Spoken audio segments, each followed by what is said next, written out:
This Film is Lit, the podcast where we finally settle the score on one simple question. Is the book really better than the movie? I'm Brian, and I have a film degree, so I watch the movie, but don't read the book. And I'm Katie. I have an English degree, so I do things the right way and read the book before we watch the movie. So prepare to be wowed by our expertise and charm as we dissect all of your favorite film adaptations and decide if the silver screen or the written word did it better. So turn it up, settle in, and get ready for spoilers, because this film is lit.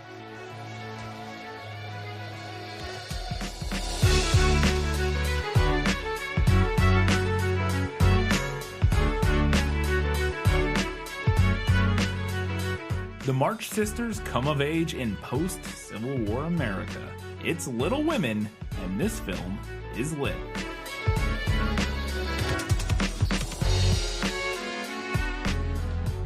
Hello and welcome back to This Film is Lit, the podcast where we talk about movies that are based on books.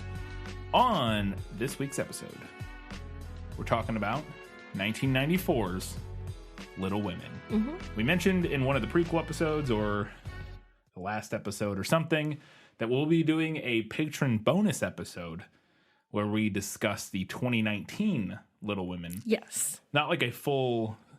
Not a breakdown like this, but comparing differences between the 2019 to 1994 version and the books, you know, what they changed, that sort of thing. A more loosely formatted version. But if you are interested in hearing our thoughts on the 2019 version, go check us out on Patreon. If you support us for at least $5 a month, you get access to that, as well as all of our other bonus content that we've recorded. And if you support us for $15 a month, you get priority recommendations. But that'll probably be a couple weeks before that comes out. A week or two. Yeah. Would be my guess before that. We haven't watched it yet. Yeah, we haven't watched it, so it won't be out yet. It won't be out yet. We just watched the 1994 one last night, so... we'll probably watch it this weekend or something. But you can expect that bonus episode, in the next 2 weeks. Katie, we have every single segment, including Guess Who, which is always hit or miss. We won't have it next week. I can tell you right now. When you find out what our episode is, you'll understand why. But first, let's get right in to Let Me Sum Up. Let me explain. No, there is too much. Let me sum up. Set during and after the American Civil War, Little Women follows the four March sisters, Meg, Jo, Beth, and Amy, as they grow up, discover themselves, fall in love, and navigate all of the trials and joys that come with that process. That's also the movie. Yes. I realize it's an incredibly vague summary. This story falls under the genre, slice of life. Yes. So it's difficult to succinctly sum up what happens, because while there are plenty of overarching themes, there's not really an overarching plot. No, there are like narratives that run throughout the, relationships or whatever, but there aren't, and there are like character arcs that run throughout the whole thing, but it's not a plot. There's no plot. It's more like vignettes. Yeah, it is. And I actually had a note about that it did remind me of, in a very small way, and obviously very different, of like a Christmas Story. Sort of in the way it's like little vignettes that are like their own stories, but then it kind of comes together into a bigger story, kind of. And now it's very different in many different ways. But that kind of vignette style storytelling. All right, the triumphant return. I guess it's only been 1 week since we've had Guess Who. Because we didn't have it for Jumanji, but... Right. Did we have it? What was the one before that? What did we even do before Jumanji? My brain... my brain just short-circuited. Wiped it out of my head. We'll say it's at least 1 week since we've had a Guess Who. So let's go ahead and play. Who are you? No one of consequence. I must know. Get used to disappointment. Okay, so we have several here. Although I don't think you'll struggle. Well, you might struggle some. This seems hard. This seems incredibly hard. I don't know how I'm gonna get like any of these. Okay. There's 19 characters, and most of them are women that look vaguely similar. So I feel like I'm gonna do terribly. All right. Well, let's give you a shot here with our first one. A rosy, smooth, bright-eyed girl with a shy manner and a graceful expression. Okay, so the shy manner feels like the dead giveaway. I'm going to go out on a limb and say that is Beth. That is Beth. All right. You're welcome for the emphasis on shy. I mean, when I saw it, you didn't have to put the emphasis. I saw shy. I mean, yes, that seemed that one was fairly easy. Mm. If the description goes into character details, then yes, it makes it a little bit easier. Or as opposed to just like physical, which I guess it's a shy expression, but that also gives away some character. A tall, motherly lady with a "can I help you" look about her that was truly delightful. She was not elegantly dressed, but a noble-looking woman. Well, I mean, again, I'm going to assume that would be Marmee. That would be Marmee. Yeah. I mean, it says mother in the in the description. So again, if they're all like that, it will be fairly easy. Very pretty, being plump and fair, with large eyes, plenty of soft brown hair, a sweet mouth, and white hands. Well, brown hair, there are several. There's two. That would be Joe and Meg both have brown hair. Very pretty. Now, we do know in the book or in the movie that Amy says that Joe's only good feature was her hair. Right. So it cannot be her because she's very pretty. So Meg would be where I would probably land here. Although I still think it probably fits for either of them, if I'm being fair. The white hands doesn't really help anything. I'm gonna go out on a limb and using my intuition based on the shade thrown by the younger March sister that this is in fact Meg, who is pretty, unlike Joe. It is Meg. Yes. Yeah. And when we get to a description of Joe, I think you'll be able to contrast. Whereas Meg's descriptions has words like fair, large eyes, soft hair. Yes. Joe's description Sweet will be mouth. a little bit different than that. He was a grave, silent young man with handsome brown eyes and a pleasant voice. That feels very obviously that would be Laurie. It's not Laurie. Wait. Grave, silent young man with handsome brown eyes and a pleasant voice. Okay, I don't know. It's Mr. Brooke. The guy that Meg marries. Yeah, that would have been my second guess. Now, he doesn't have brown hair in the movie. He's played by Eric Stoltz. Brown eyes. Yeah. Then I guess it could have been either way. I don't know what color eyes Eric Stoltz has, but his red hair. So I mean, they don't say he has red hair in the book. I don't think they ever describe his hair, but that does make sense. Yeah. That would have been my second guess, actually. A regular snow maiden with blue eyes and yellow hair curling on her shoulders, pale and slender, and always carrying herself like a young lady. Okay, yeah, that would be Amy. Yeah, the only blonde. Yeah, right? the only blonde. Well, Beth's, is she not blonde? Yeah, I guess she's not. Yeah. Because I'm thinking of Claire Danes, who often has blonde hair, but... Yeah, but her hair is more brown. brown. Yeah. Curly black hair, brown skin, big black eyes, handsome nose, fine teeth, small hands and feet, taller than I am, very polite, and altogether jolly. I have no idea who this would be. Boy. Oh, I guess this could be... Yeah. This would be Laurie. It is Laurie. Yeah. It took me a second. Yeah, because I forgot that I was wrong. So I forgot that I was wrong about Laurie previously. So I was like, well, it can't be. And then, yeah. Yeah, this is Joe's description of what Laurie looks like. Yeah, that makes sense. Okay. Well, at first, I was thinking it was Joe, potentially. Mm-hmm. And then when it said taller than I am, and I was like, wait a second.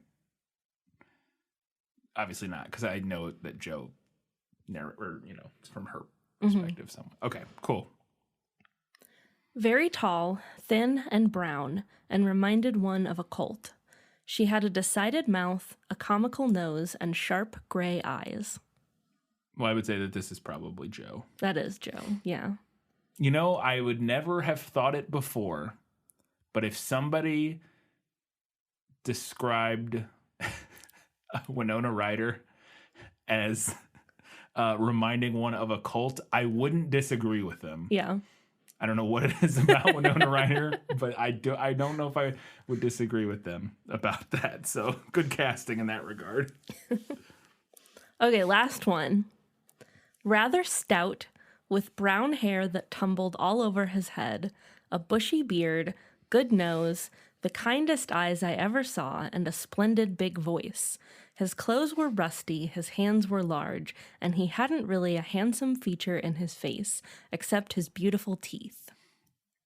Well, I'm assuming I know who this is, although he does not have a beard in the movie. I would say this is probably Friedrich. Yeah, Professor Bear. Yeah. Friedrich, the professor. My other thought would have been their father, because I think he does have a beard. He does, yeah. In the movie. But yeah, based on the rest of it, the brown hair, and it's interesting because I will say this, because I talk about how he's not particularly handsome. Gabriel Byrne, the guy who plays him, is handsome, but he's not like obnoxiously handsome. You know what I mean? He's not like a classical handsome guy. Yeah, and because we talked about in the prequel how they had talked about having Hugh Laurie play. No, not Hugh Laurie. No. Hugh Grant. Yeah. I am combining Laurie with Hugh Grant played Professor Byrne, or not Byrne, Bear. And now I'm combining all the names. Professor Byrne, which is Gabriel Byrne. Good Lord. Yes, they talked about having Hugh Grant play the professor, and that he didn't quite fit the part. And I would agree. He's too handsome, I think, for the role potentially. Cool. I got all of them except one. Yeah, see, I told you. You're right. They were much in the same way that the movie has very well realized characters, because they're such well realized characters. Their descriptions, you can and the descriptions easily. And they do include those denotations of characters because their characters are so much more important than what they look like. Right. Yes. Cool. All right. I've got so many questions. I was worried the first 10 minutes of this book, or the first 10 minutes in the movie, I had 0 questions. I was like, I don't know if I'm going to have anything. And then I had so many questions. So let's get into it. Was that in the book? Nicholas Flamel is the only known maker of the Philosopher's Stone. The what? Honestly, don't you two read? All right, this is something that and again, like I said, this is probably 20 minutes into the movie or something, because I didn't have anything. That's a good ways in, yeah. I mean, and this happens a lot of times when we're doing this. Was that in the book? I have nothing, and then all of a sudden, because for the intro, I don't know, like you get a lot of setting up stuff, and I just don't know enough to know what I should ask about, and then started getting to interesting things, including this little brief moment from the movie where Amy discusses this trend at her school where all the kids have limes and like trade limes for stuff, and it's very strange. And I wanted to know if it was from the book, but 2, and this is almost a lost in adaptation, was this a real thing? And 3, I'm very glad to know that kids have always been weird and always had weird things. Like, cause it immediately made me harken back to elementary school and the weird stuff that we would trade or collect, or like just random, like what, one week it would be like erasers, like cool, like erasers that looked like stuff. And the next week it would be like paper origami. Like it's just always kids that are into weird stuff like that. It makes me think of like, I'm going to age us here real quick for anyone who doesn't already know our age. Beanie Babies. Yeah.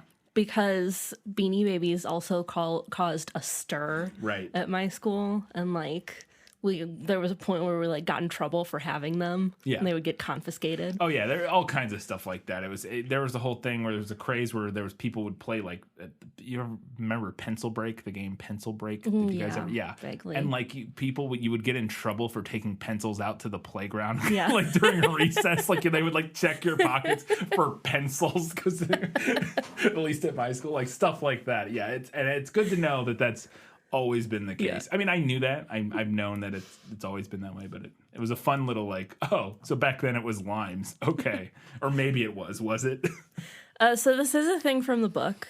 There is a trend of, it's actually, I don't think they specify this in the movie, maybe because they don't want to explain it, but it's actually pickled limes. Oh yeah, I feel like they don't say that, but which was like a kind of candy, basically, at the time. Yeah, we actually, now that you say that, well, pickled, I don't know, but candied lime rinds or skins. Townsend has made those Yes. before.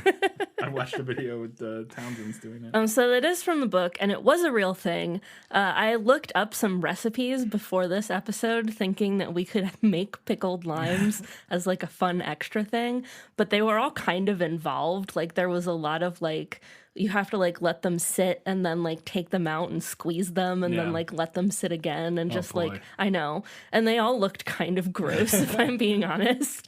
So I think we'll just leave that one in the 1860s. There you go. So this is another thing with Amy that I thought was really interesting. Very soon after this, well, it's because of the limes, actually. She is at school, and they catch her with the limes in her desk, and she's reprimanded and struck. She gets hit by a switch on the hand, and she like comes home from school, and she's got this big welt on her hand, and everybody in her family is outraged. Joe first, because she finds her, and then the rest of the family, including Marmee, they're all super outraged, and Marmee like writes a letter, and she's going to withdraw her from the school. And I thought it was super interesting because I wanted to know if it was from the book, because it was one of those things that I was like, I would be interested to know how common that sort of attitude would have been in that time period, because to me a corporal punishment, something like that. I mean, that's still going on in certain places, even in America, like not to the same extent, but most of it was outlawed in, like the 60s or whatever. But like all the way up until like the 1960s and 70s, it was pretty commonplace to some extent for like teachers in certain areas to like hit kids or whatever. And in the movie, she goes on this big spiel about how terrible it is and all this sort of stuff. And it felt like an incredibly, and we talked about, sort of the progressive nature of the Alcott family and Louisa May Alcott and Little Women and all that sort of stuff. But this in particular felt like maybe slightly more progressive than it had any right being, potentially. I don't know. That's why I wanted to ask about it. So this plays out similarly. Amy does get in trouble for having the limes, and the teacher does strike her. The scene with the family's reactions definitely rings a little more 1990s than 1860s. Okay. Marmee does say that she doesn't approve of corporal punishment, especially for girls, and she does allow Amy to continue her education at home. She also writes a letter, but the book doesn't tell us what's in it. Yeah. I mean, I don't know. I would have to assume this probably wasn't a super commonly held perspective. I would think, yeah. But I don't know for sure. But we also just know, I mean, that's kind of what, and we'll get into more of it later because I have more questions about it, but we do know that Louisa May Alcott and her family did have particularly progressive views. Yeah, pretty progressive for the time. And that she put them into her book. So it's not outlandish that, that this was true of her family and their views, but maybe wasn't a prevalent sort of attitude in the time period. Interesting. So Amy's a giant brat, and we'll get into it. I know you have so much to get into, and I feel like I won't disagree with you. This particular moment that I want to talk about was the first thing with her, and it made me in particular feel like, wow, she's a giant brat, is when she burns Joe's manuscript, and she throws it in the fire because she's upset that Joe and Beth, or no, Joe and Meg, I think, are going to the opera, or the show, not the opera. Going to like a play or something. The Laurie is taking Joe and Meg to the theater. Yeah, and Amy wants to go, and she doesn't get to go, and it plays out. I'm not. Yeah, it totally seems all very realistic to me in terms of like little sibling tantrumy type stuff. But she burns her manuscript, and it's like, woof. Don't do that. That's real. That's not cool. Does that happen in the book? That does happen in the book. Yeah, she is mad that she doesn't get to go to the theater, so she burns Joe's manuscript, which is the representation of like many years of work. Yeah. I disliked this plot point particularly growing up as a writer with younger siblings. I always felt like Amy didn't get in enough trouble for that. No, I agree. That's why in this particular moment, I found her incredibly annoying, because it does feel like it's something that goes above and beyond, like... It feels like a very disproportionate reaction. Yes, it does. And kids do stuff like that. Absolutely. So it's not, I don't want to say it's unrealistic, and I do agree that I think the retribution on her is maybe not or not retribution, but her punishment doesn't. We don't really see much of her punishment. Yeah. She just gets kind of reprimanded, and it felt maybe a little. Which, and that might just be reflective of the family's views on punishment and. Well, sure. I mean, I'm incredibly against ever hitting a kid or anything. Oh, I'm not saying hit her. I just, no, I know you're not. I know you're not. I'm just saying that even with their incredibly progressive ideas on punishment and sort of child rearing, still felt like it was there was not the appropriate maybe we just didn't see it. Maybe there was more of a conversation had, but it definitely makes you not like Amy, and I feel like the lack of satisfactory punishment for it increases the audience's dislike of Amy in that moment. I could be wrong. Well, let's go ahead and talk about Amy. Amy March is one of the lasting discourses of this novel. A lot of people really hate Amy. A lot of Amy hate out there. Mm-hmm. I think it makes sense to not like Amy in the first half of the book. She really is a brat. But she grows out of it. If I'm being honest, I do suspect that a lot of the Amy hate stems from Amy, quote unquote, getting the guy at the end, and the internalized misogyny that goes hand in hand with that. What are your thoughts? I agree. I agree completely. I didn't actually ultimately dislike her at all. That what, and again, just from this one movie, this is the only Little Women content I have consumed. I found her incredibly frustrating and annoying in that scene, which we're supposed to because she is Joe's antagonist in that little vignette. Mm-hmm. The movie then goes to great lengths to very quickly show them move past that. Yes. They immediately, and we don't know how long it's been necessarily since. Not very long, but not long. It's a week, month, whatever. Who knows? But not very long since she burns the manuscript, and then she almost drowns, and we see, Joe being very loving towards her and that sort of thing. Mm-hmm. So it's, I think the movie is doing that on purpose to really give us I think it's trying to give us a very identifiable and relatable portrayal of that sibling love where it's literally one moment you hate each other, and because she goes from I will never talk to you again, I hate you, to the next moment she's talking about how much she loves her, and that juxtaposition is very intentional, and so we're supposed to hate Amy in that first scene. I think that's very clear because Joe is our protagonist. She is our point of view character. That being said, I do think that anybody who then by the end of the movie still doesn't like Amy or thinks that anything after, and again, you talked about the first half of the book versus second half, which is the two books essentially. In the original printing, it was published in 2 volumes. Yeah, I think by the time we get to the end, if you still dislike Amy, I don't know why. She has that one scene that I was like, wow, you're awful. But she doesn't do anything else after that. I never found anything else about her obnoxious or annoying. I have issues with her and Laurie's storyline later that we'll talk about. I have issues with that, but they're not really related to Amy. They're related to Laurie. Yeah. My feelings and negative feelings about their relationship and where that goes don't reflect poorly to me on Amy.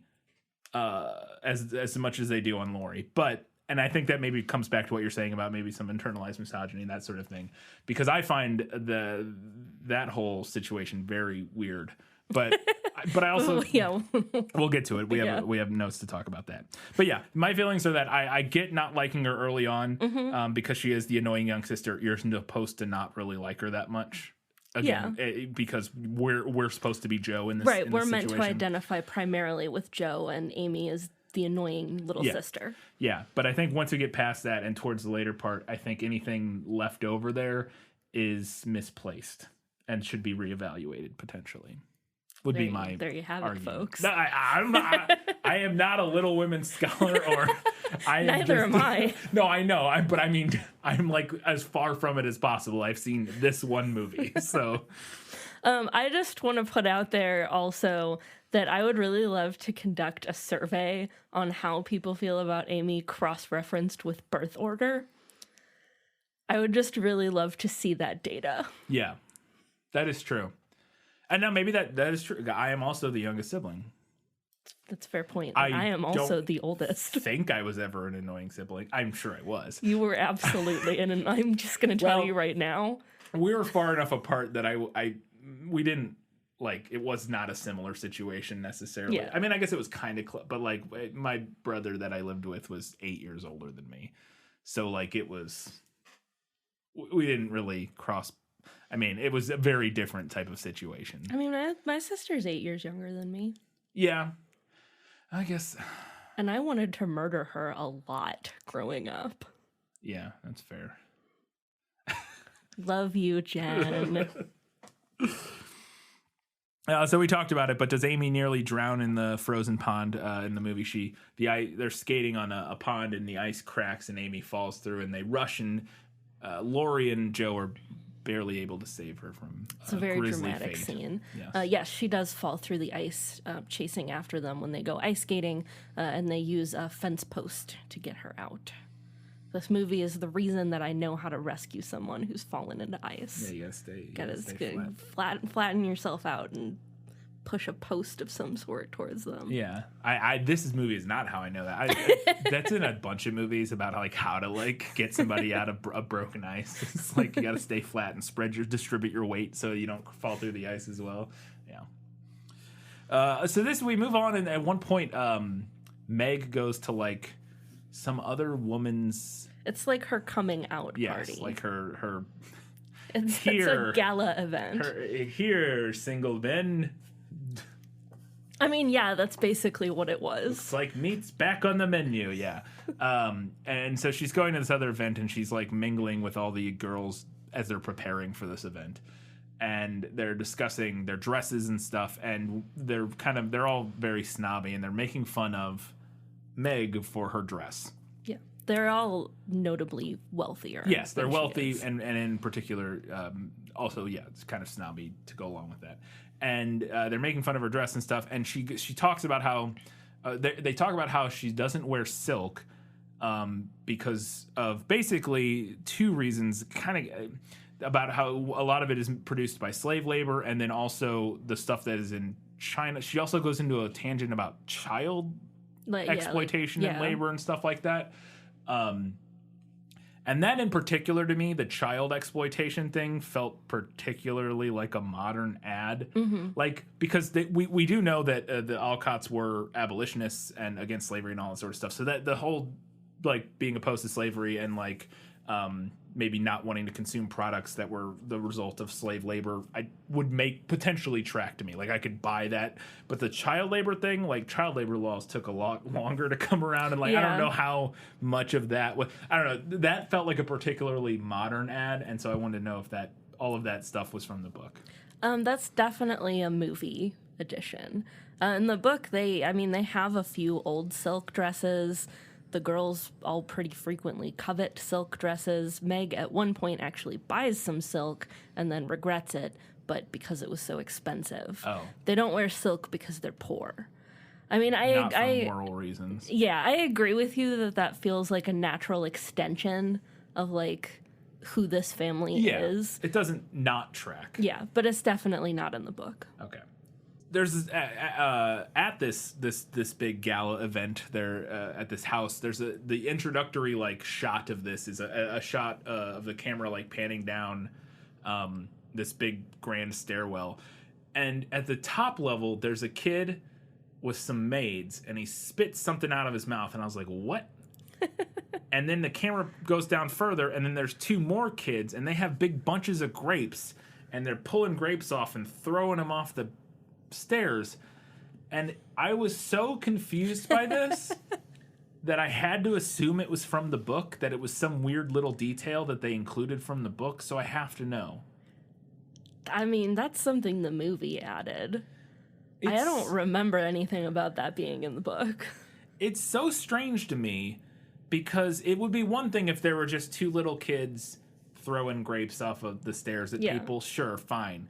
but that it's two different groups, and one of those groups has adults who are seemingly encouraging it, made it feel like it must be some weird tradition or something. You know what I mean? Like, it felt like it must be like the lines thing or something. I don't know. I was like, well, why are these maids there, like, laughing about this kid spitting grapes at people, and then these other kids in other different kids are also throwing grapes? I mean, I think the kids I think that's just supposed to be like a detail of like, oh, they're at a party and they're bored. Sure. I would get that if it was one group of kids just throwing grapes off the stairs, but the two different separate. There's a lot of detail there. Yeah, I agree. It makes it weird to me, and I'm sure I'm overthinking it. But it's just something about there being two groups of kids, and then the other group having adults with them also? I don't know. I kind of love that the maids are in the background like, yeah, pelt those rich jerks with grapes. I don't dislike it. It just confused me thoroughly and made me feel like I was missing a reference or something. You know what I mean? Yeah. I felt like this must be... It's like throwing rice at like a wedding or something. Like it felt like it must... Like we throw grapes at young ladies coming out parties. Like that's what we do. I don't know. If we have any historical experts listening who can tell us if that was a thing. I feel like it wasn't, probably. No, probably not. But who knows? I don't know. Well, and then the thing that drove me even more crazy is then the camera gets to the bottom of the stairs and all the people are standing down there and none of them are looking up like, hey, why are we getting hit with grapes? Maybe they all had really bad aim. Yeah, I guess the grapes were missing every time. So at this party, after she's made to feel bad about her sort of her stature, and her more plain, dress, Meg ends up wearing. They put her in a fancy silk dress and with a corset. They dress her up yeah. I mean, we missed the makeover scene. Yeah, we don't get the makeover scene, but they give her like a big makeover. She looks all fancy and. Ooh, I bet there's a makeover scene in the 2019 version. I bet there is. I bet we get that makeover scene. There you go. And Laurie is also at this party, and he shows up, and he is a big jerk to Meg about this. Like he comes over and he's very judgmental, and he basically calling her out for being I'm trying to think of the right word for it, but like of showing off too much skin, and like he's like very shames her and stuff like that. And I was like, oh, gross, because up till this point I very much liked Laurie. He's like a very endearing character, and I found this incredibly off-putting. And now, that being said, I don't think it's necessarily out of character, because he can still be a very, a relatively progressive, cool person, but it is also still the 1800s, and people, have weird opinions about things. And so it didn't feel out of character necessarily, but it did make me dislike him a little bit more. He does apologize immediately afterwards for saying this stuff to her, but he does still say it. Is that the whole conversation from the book? Yeah, that scene plays out very similarly. They dress her up, and he is weirdly and grossly furious about it. Yeah. And then apologizes. Okay. Didn't like it. Didn't like it either, in either the book or the movie. Later on, we have, actually right after that party, Meg gets home, and she's discussing the party with Joe and her mom. And they're talking about it, and they have this discussion about how Joe's all furious that, all the men were sort of like people were gossiping about Meg and Laurie and because, what she was wearing and like judging her for basically they have this whole big discussion about how women are judged unfairly for their actions, or not necessarily unfairly, but are judged very severely for their actions, whereas men at this time aren't.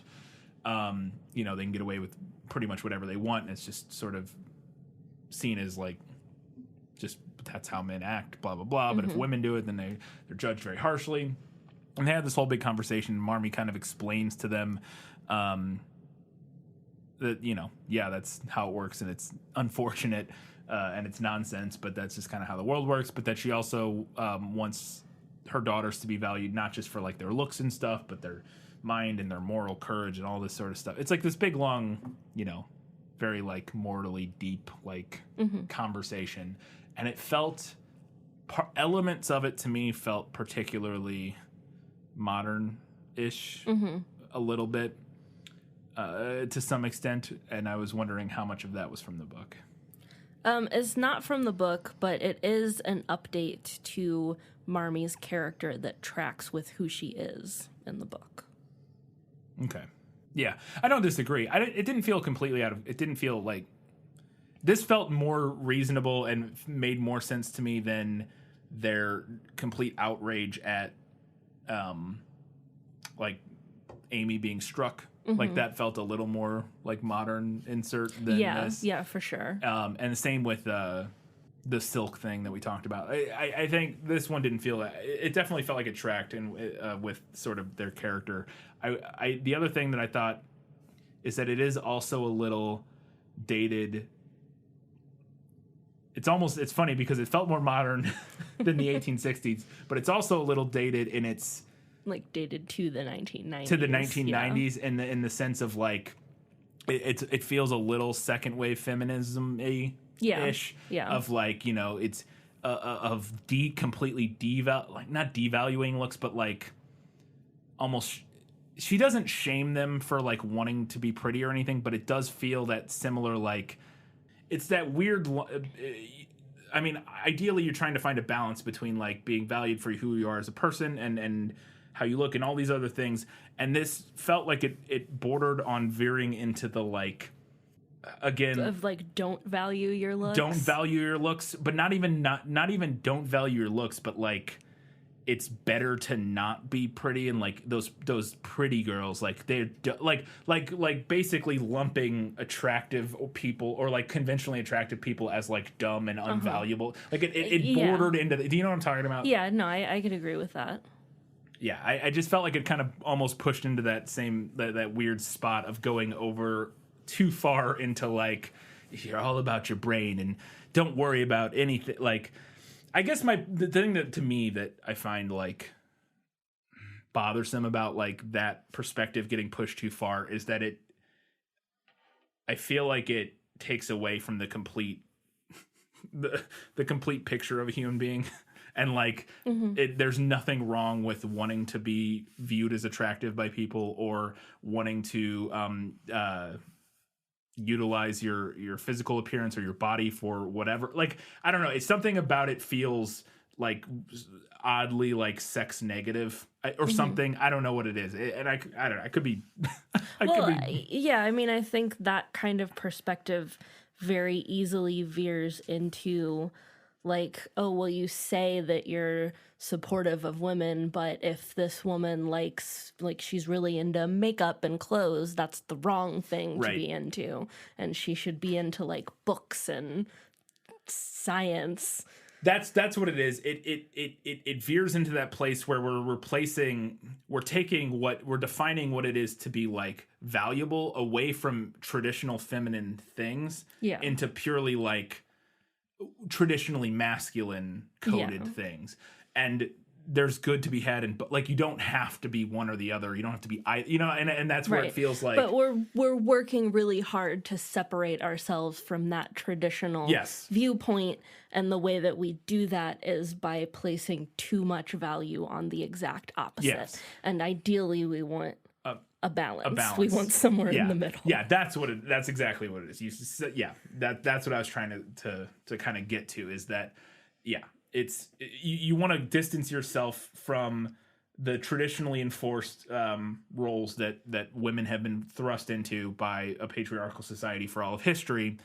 And so it makes sense to push against that and go, well, look, we can do science, we can do this, we don't need to be I'm not going to dress up and be pretty for you, like but then also you can do both. You can be both. You can do whatever you want.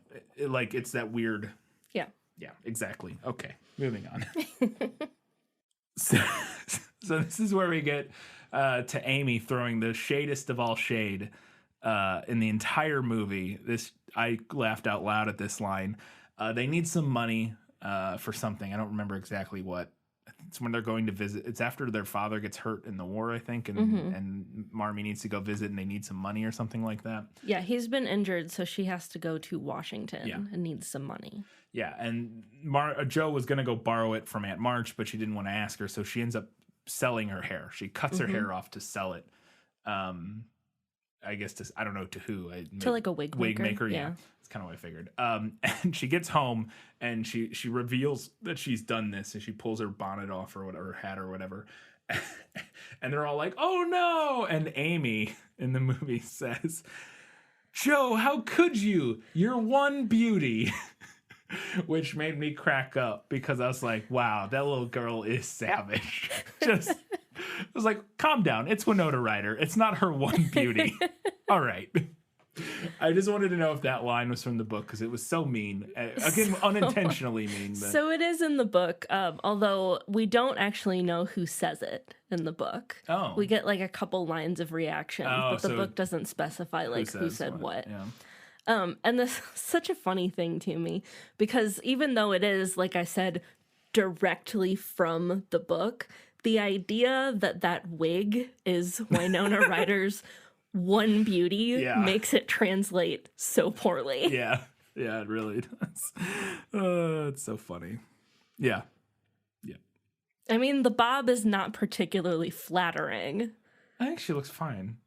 She looks fine in that first scene. Later on, when she has it in like a headband, it looks kind of. I don't know. I thought it looked fine in general, but that scene cracked me up.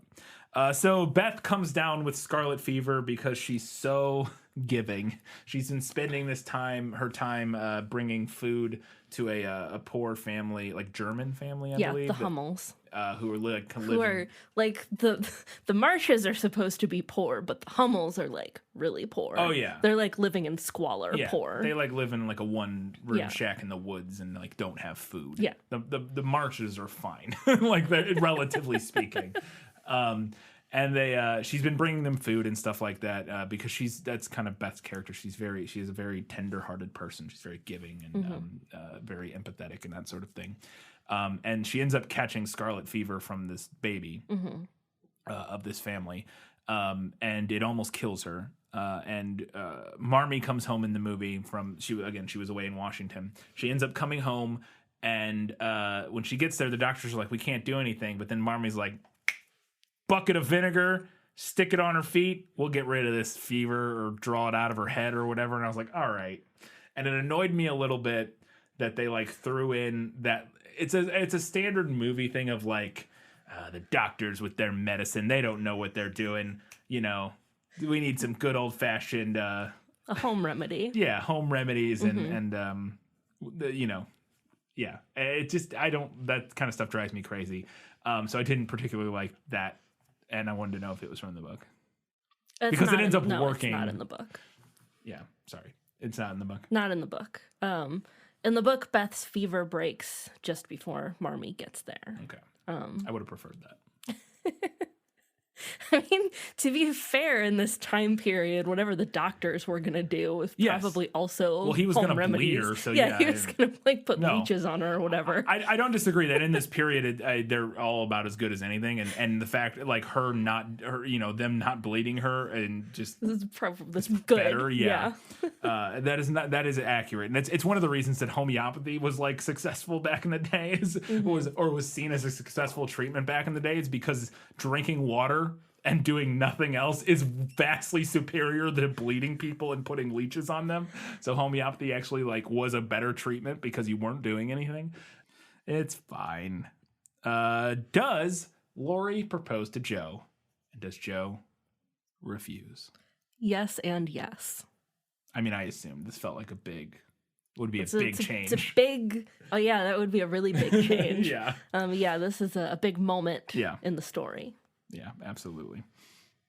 I thought this was interesting that so after she refuses, she turns down Laurie's proposal and she moves to New York to start her life, go on her big adventure. She wants to be a writer. She's going to go to New York and experience the big city and that sort of thing. And she ends up running, and this is where she meets Friedrich, the professor. And they're having a conversation at one point, and they're talking about their upbringing. And she talks about how her parents were transcendentalists. And this is something we discussed very briefly in the prequel episode, that Louisa May Alcott's parents were, in fact, particularly her father, was part of this transcendentalist group and, ran around with all the big transcendentalists of the time.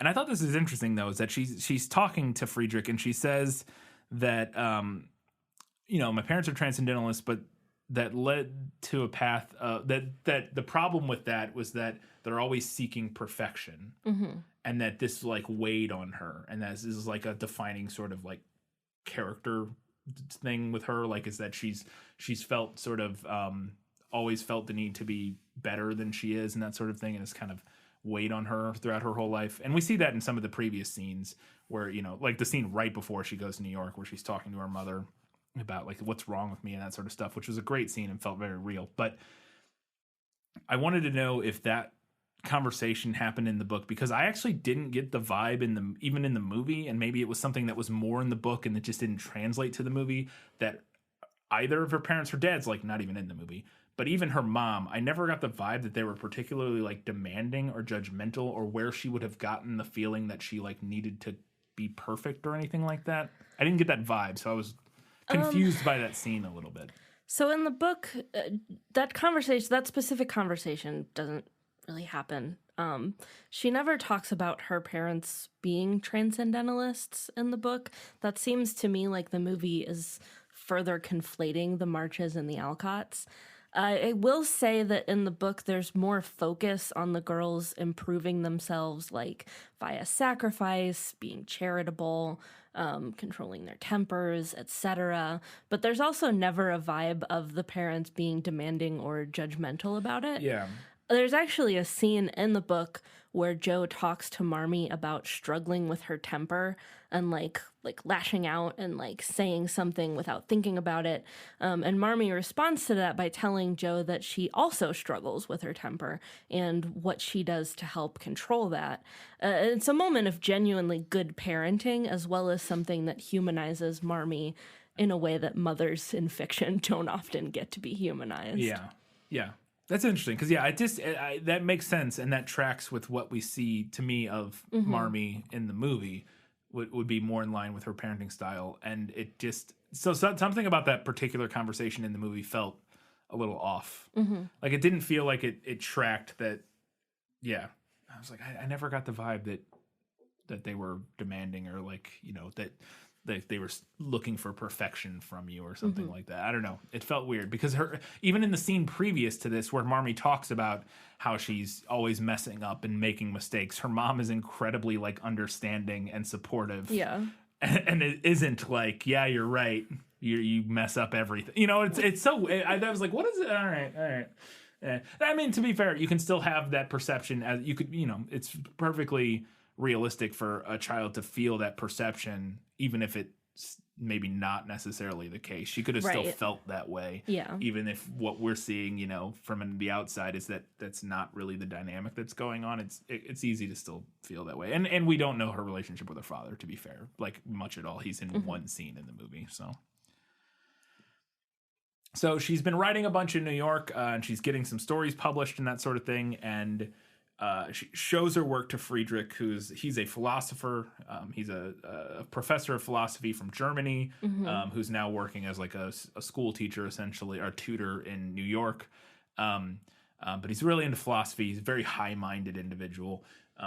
And he's a little dismissive of Jo's work because she's writing, as you talked about in the prequel episode, at least with Louisa May Alcott, pot boilers, yeah, which are like pulpy, sensationalist stuff. At one point, like one of the things he's dismissive of is she's writing a story about that has vampires in it or something like that, and so he, it's like fantasy, that kind of stuff, and he's more interested in more, like Shakespeare and that sort of thing. So, which is funny, ironic in its own way, but and maybe that's intentional because, Shakespeare was the pot boiler of its time. Yeah. So, but is that from the book?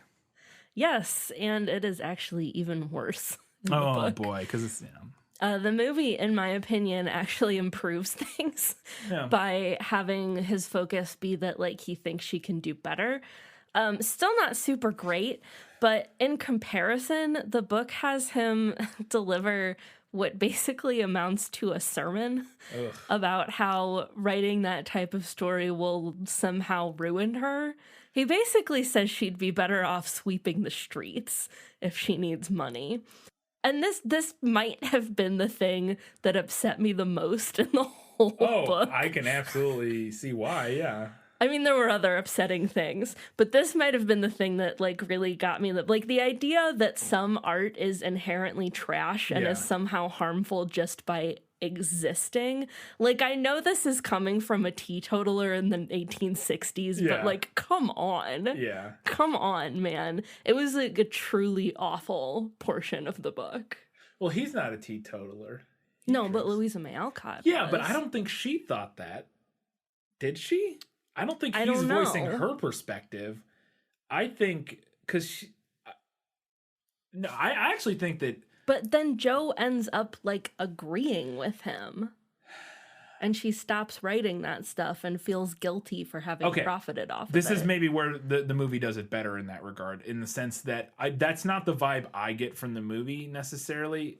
And it's like you said, I think he's going a different direction in the movie with his criticism, where it's more of you're capable of more than this writing versus this is. He does have that at first, and it's what I found most off-putting about him is his sort of dismissive, sort of infantilizing attitude towards, this like sort of genre writing essentially. Yeah. And yeah, I did find that off-putting, but the movie does get to a point, and I have more to talk about it here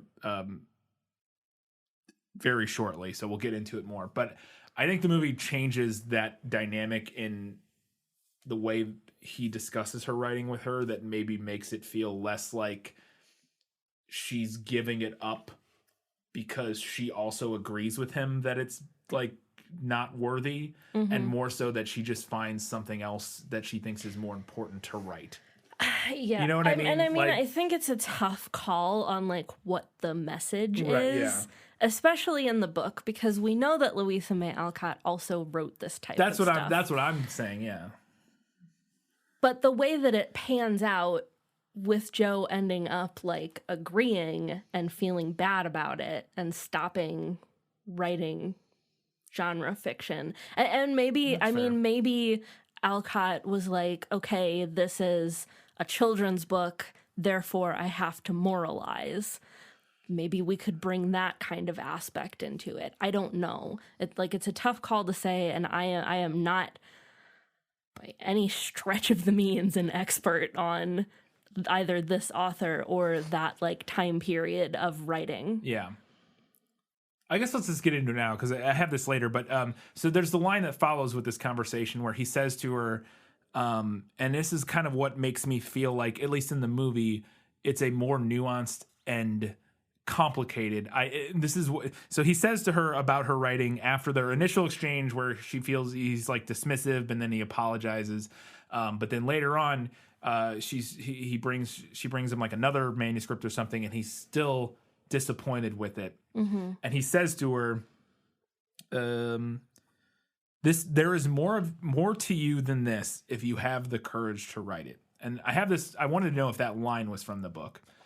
So is that line in the book? It's not. Okay. No. And then I wrote a note that's like, let's talk about this for an hour, because this is what I thought was super interesting in regards to this whole dynamic, this whole sort of plot point of him being dismissive of her writing, is that the movie, and like you said, I think the movie maybe does it better, makes it feel like it's less so that he thinks that this entire genre is unworthy. You get a little bit of that, but that he sees her talent and is looking for, not that her writing is not showcasing her talent, but that her genre writing isn't utilizing all of her talents, that she's not pouring as much of herself into it as she could, and that she's actually just writing it to make money. Not that there's anything wrong with that necessarily, but I think it's treading a fine line, and there's definitely very fine line, and that's why I want to talk about it for an hour, because like I don't disagree that it's a fine line,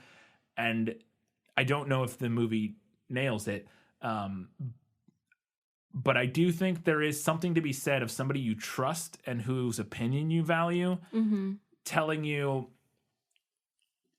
honestly that they think, not that your work is bad, and I guess that's where it gets muddy with them, is that he's so dismissive of the work entirely that it makes it feel less good, but that somebody you trust and whose opinion you value being like, look, what you're writing here is what it is, it's fine, but you could do something much greater than this. And I don't, and being able to see that in another person and try to push them to that next level of like, trying to push somebody to that, to really push themselves, and push themselves out of their comfort zone and write something or create something that you think that they're capable, because that can be incredibly frustrating if you know somebody who's incredibly talented and you feel like you see that talent in them and you feel like there's something holding them back from really capturing it or moving forward with it.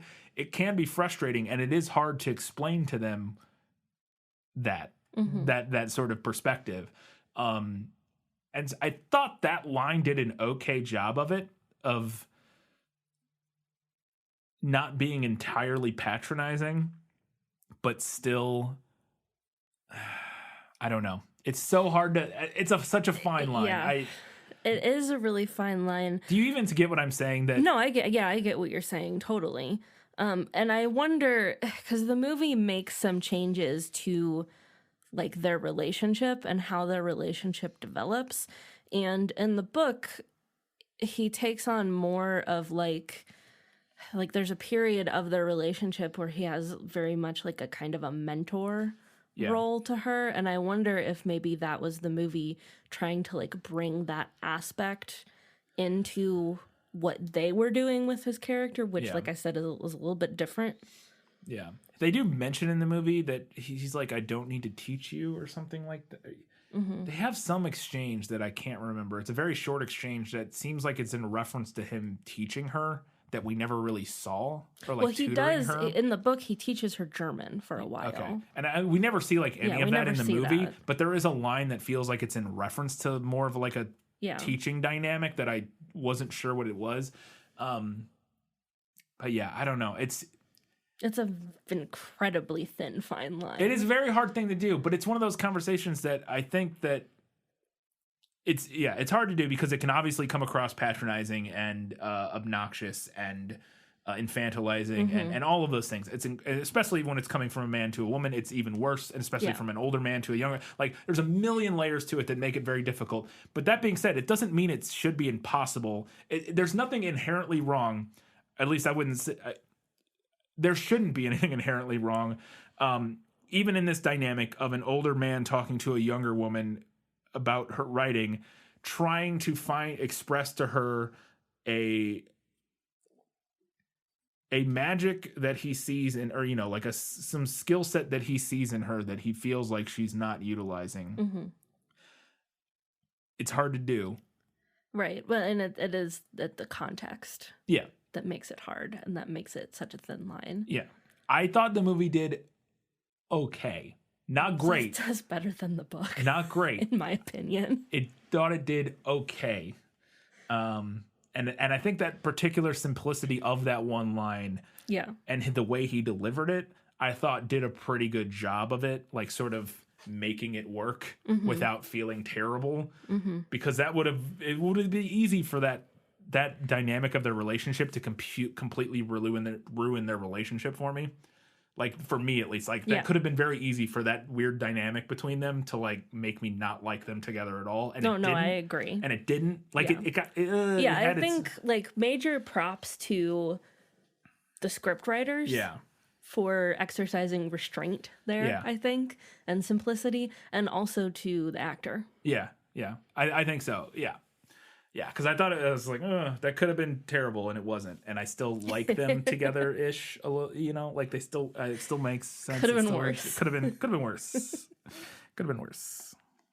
Speaking of their relationship, after the first time he is sort of insulting to her writing, he decides to make it up to her by taking her to an opera.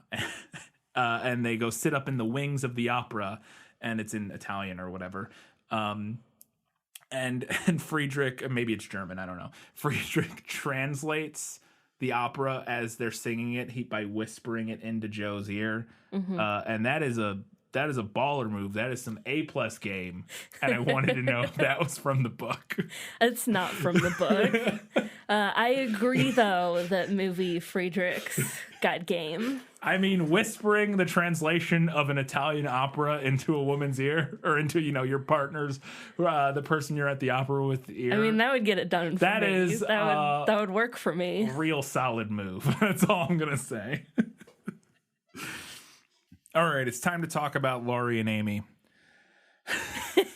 We mentioned it earlier, and it's time to get into it.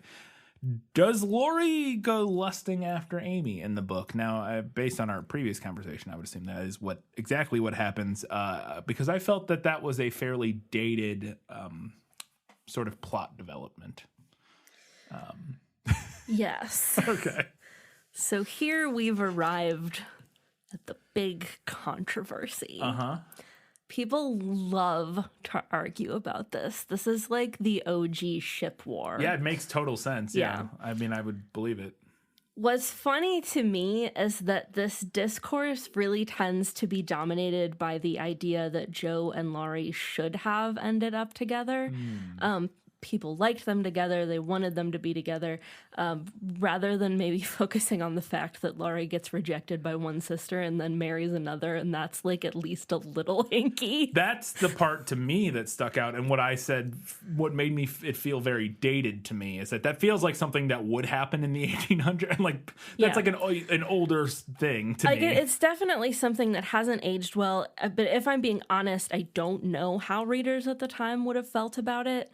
I mean, aside from like being mad that their ship sank. Yeah. But maybe like the idea of him like moving to another sister wouldn't have been that big of a deal. I don't know. To me, that feels like a thing that happened more often back then. I could be wrong. That's just purely a perception of like, I don't know. It just seems like something that would have happened. Like at least I feel like I've seen that kind of thing in media more from the like period media and stuff like that. You know what I mean? Or like stories that take place in that time period of like, people ending up with siblings of other, like it just feels, and I mean, because when you go even further back to like there's like old laws about like, if a husband dies, the wife marries the brother. Yeah. So like to me, it feels like a very dated concept that was potentially more like reasonable and like would cause less of like a weird reaction back then. I could be completely wrong about that, but it feels that way to me.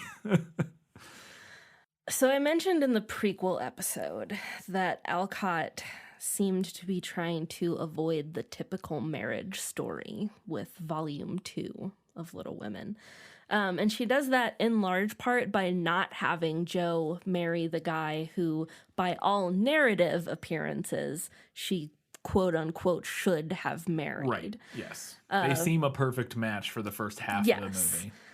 However, Alcott couldn't have Joe just not get married at all because at the time that would have been viewed as Joe having an unhappy ending. Yeah, like that's very much a thing. Like, to pull in another literary reference, to a modern reader, the end of Jane Eyre, where she marries, what's his name? I can't even think of his name right now. She marries the guy that... From a modern perspective, she should probably not marry because he's like abusive and awful. But if she just doesn't get married, then readers see that as this is an unhappy ending. Yeah. She's being punished for something because she didn't get a happy ending. Right.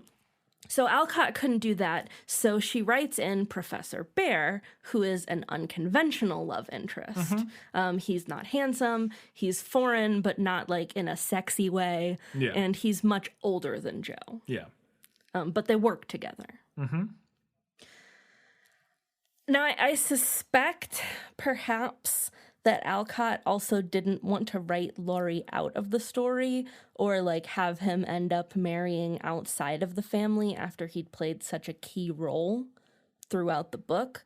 So what do? Well, Amy's still single and not dead. This is true. Now, I'm going to read a comment that we got because I posted about trying to untangle this and like make my notes on this work. Yeah. Especially perhaps for someone who's not as familiar with this whole like discourse. Right.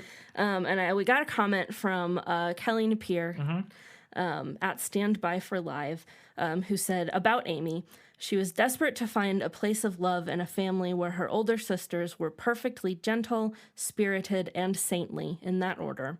Marrying Laurie was less about loving him or shading her sister and more about needing someone to accept her without judgment.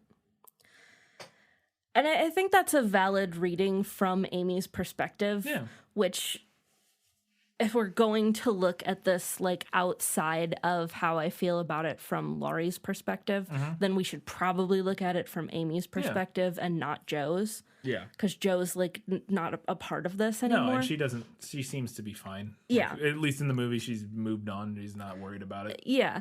And like, personally, I honestly don't have super strong opinions on the whole thing. Like, do I think Joe and Laurie would have been a good couple? No, I ultimately think they would not have been. The book does allow us to spend more time with Laurie and Amy, and they do play off of each other well. To me, it's still mildly off-putting. I think the movie fails by not giving us more time with them together when she's not a child. Yes, like absolutely. Literally a child, because that was the thing that was most off-putting to me, is that the little time we get between the two of them when she's not 8 or whatever, or I don't know how old she, when she's not a little kid, is which is already inherently weird. But there's, in the movie, all we get of them is Laurie being a complete weirdo. Yeah. In the movie, to her and about Joe and about the whole situation. In particular, this line, which I wanted to know if it was from the book, is after he comes in there. They're like, this is after he first meets her in France or whatever, and then they kind of go out on a little walk or whatever together. And he's very brooding and upset, and clearly like he's traveling around Europe, kind of sleeping his way around Europe because he's upset and angry or whatever. And he's talking to her, and he says, "I have always known I should be a part of the March family." And the way he says it is very entitled and gross. Yeah. And it just feels gross. And that is like all we get of them together. And then essentially there's a little bit more. That's not all. There's like one other scene. And then they end up married, and they come home and they're married. And that's, to me, what made it not work. Like, it made it kind of feel like it didn't work, is that we only see them together when they're kids, when she's a little kid, and again, their age difference isn't supposed to be that crazy. Right, their age difference is like 5 years. It feels weirder in the movie because we have the actress switch, and he's the same actor, so it feels like I don't know, it feels like they're like 20 years apart. Not 20 years, but it feels like he's 20 and she's 9, and then she's 16 and he's 30, or you know what I mean? Like, that's what it feels like in the movie when it's not supposed to be that. But yeah, so we don't have enough time with Amy and Laurie together for me to feel good about their relationship. I totally agree. But I do like Laurie, at least in general, other than the handful of scenes after Joe turns him down and he's like a brooding, angry, like pre-Batman mode. This was how he Christian prepared Bale, for the role of Batman. It's like pre-Batman mode Christian Bale. I didn't like that, and I didn't like his attitude in that situation. But I did like him, and I liked him with Joe, but I also think it made sense for them not to end up together, like you said. So I also don't really have strong feelings. I wasn't like super upset that he doesn't end up with Joe. Like, I was like, all right, yeah, that works. I mean, they're cute together or whatever, but I also, this is very much like a sort of brotherly, sistery vibe. Like, I get it. Although you could say the same thing about Amy. So it's like, it's weird in general. So like, but I didn't have strong feelings. I was fine with it. I just think the movie needed more of more of time with them. Yeah, we needed more time with them where they're not arguing about the fact that Joe turned him down. Right. In order for their relationship to feel anything less than kind of creepy in the movie. Absolutely. Which the book does give to us. Absolutely. Now, Laurie is a huge brat about the whole thing in the book, similarly to in the movie. Boy could not handle being rejected. Yeah. But yeah. But we do get like more time with them. So I think ultimately where it ends up in general works. Them together, her and the professor together. I also would have been fine with her just not getting married. That would have worked for me, but we'll talk a little bit more about that. Anyways. Yeah. Now, one thing that I don't think the movie mentions specifically is that the reason they rushed to get married before leaving Europe. Oh yeah, they don't talk about that. Is because Aunt March and her other she's there with another aunt and uncle as well in the book are making a big fuss about her leaving with him like unchaperoned. So they're like, all right, we'll go get married. Oh, okay. Now it's perfectly valid for us to travel together. There you go. Interesting. So Beth, after falling ill with scarlet fever, her health never recovered, similar to Louisa May Alcott. Yeah. I found out. Later in her life, Beth much she's younger. all over this book. Yeah, Beth much younger though. Yes. She's 18 when she passes away from essentially like a heart disease or something caused by the scarlet fever. And the scene where she passes away is very sad and incredible, and it reminded me a lot of the scene where from Fried Green Tomatoes, where Yeah. like very reminiscent of the scene from Fried Green Tomatoes where now I can't remember their names. Iggy and Ruth. Yes, or Iggy. No, Ruth. Ruth passes away passes while away. Iggy is looking away out the window. But two things. One, in this scene, there's a line that Beth said that is very well written line, very sticks with you, and it really struck me for especially. It's just one of those things that made her character and all of these characters are so well written and they're so well realized. In this moment in particular, her line really struck a chord with me where Beth says to her, because she's come home from New York to be with her, I love being home, but I don't like being left behind. I want to know if that line was from the book or if that was a movie writer. That was a movie writer. It's not in the book. Sounded like a movie line to me. Now I will grant you, I did not reread all of Beth's near-death chapters, so there could be something similar that I could not find by searching keywords from that exact line. Yeah. And then in the movie, there's the wind is rustling outside, and Joe walks over to the window to shut the window. And as she's doing that, and then she comes back, Beth has passed away in those few brief moments, and it's very sad. Again, speaking of Fried Green Tomatoes, it's kind of reminiscent where she walks to the window. Mm-hmm. Is that how it plays out in the book? The scene where Beth dies is pretty flowery, like you do in classic lit. Doesn't mention what Joe is doing. I'm going to read a very brief excerpt here. Seldom, except in books, do the dying utter memorable words, see visions, or depart with beatified countenances. And those who have sped many parting souls know that the most the end comes as naturally and as simply as sleep. As Beth had hoped, the tide went out easily, and in the dark hour before dawn, on the bosom where she had drawn her first breath, she quietly drew her last, with no farewell but one loving look, one little sigh. So the movie actually does give her some memorable words. Yeah. But it's actually kind of works in the regards because it says seldom except in books. You just translate that to seldom except in the movies. And it works. And it sounds like in the book she's Marmee is there with her. Yeah. And which she's not in the movie. Right. So interesting. All right. So this is weird. In the movie, it is I had no idea it was this meta. Joe writes the book Little Women, and I was like, wait.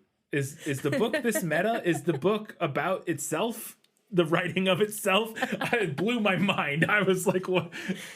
The book is not quite so meta. Okay. Shortly after Beth dies, Marmee suggests to Joe that she write something for her family, and she does, and it ended up being pretty successful. We never find out exactly what it is, though. Okay. So the movie is likely just expanding on that. So it's a reasonable little tidbit. That's a reasonable expansion. Yeah. Okay. And it also makes it meta. Yeah, it makes it real meta. I was like, wait, what? It really blew my mind. The art is about the art. Yeah.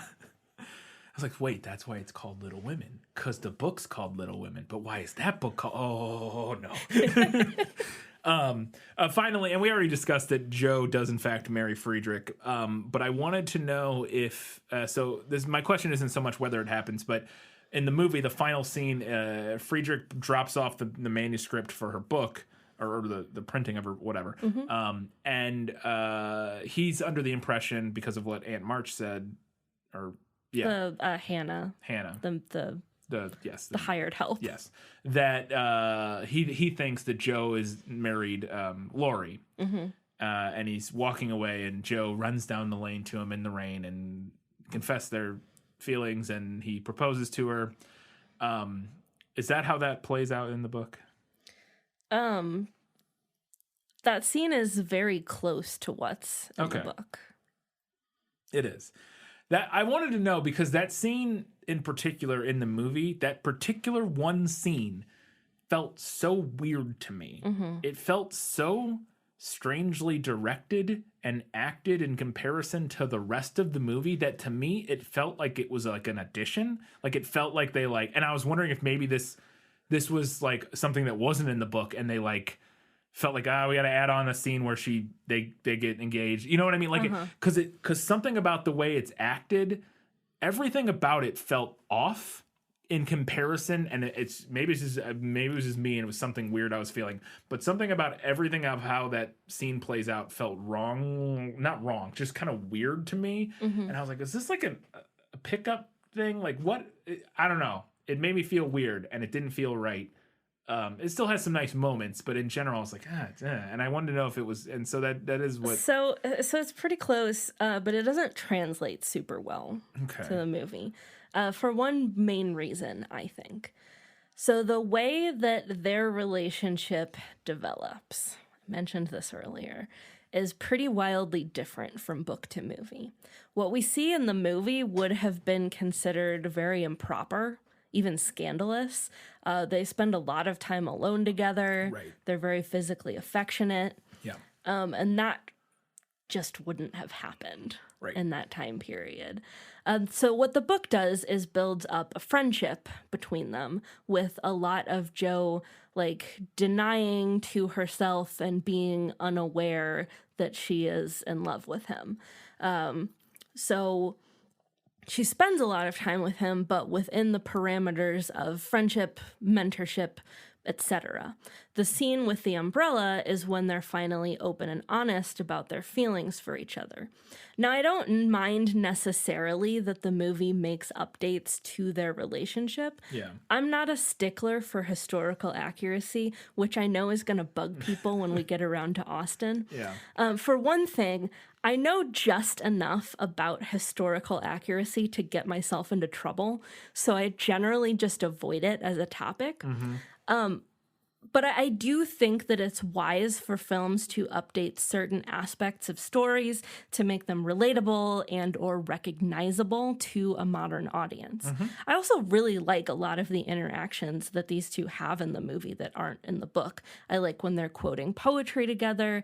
I like the scene at the opera. I like the scene where he has a salon and they're talking about women getting the vote. Yeah. In this case, though, I think what happened is that the movie kind of tries to have it both ways by giving us both an obvious romantic relationship and a confession of love scene, and it ends up not really working. Yeah.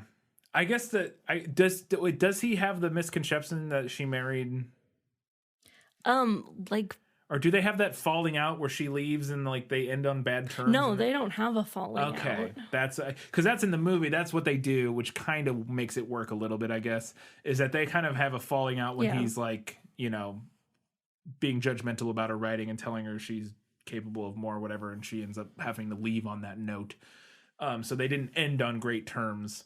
Or, they didn't leave on great terms. So I think that's what the movie's going for by then having them have this sort of reconfession of love. But yeah, it is interesting. I think it makes sense to update it. Yeah. And I think it works pretty well. I just thought that one scene, and again, it's not even what's happening. It's not the dialogue. It's not the script. It's just something about the way the lines are delivered and the way maybe it's cut. I don't know. It just gave me this weird, uncanny, the rest of the movie felt so right. And then this feels off. Something about it felt off. It felt like a like a reshoot or something. I don't know. I don't know. I don't think it was, because it was in the original script. Or it seemingly would have been in the original script. It's interesting. All right, that's it for Was That in the Book. That we covered most of the talking during that part. I got one question for Lost in Adaptation. Just show me the way to get out of here, and I'll be on my way. Where is it lost? Yes, and I want to get unlost as soon as possible.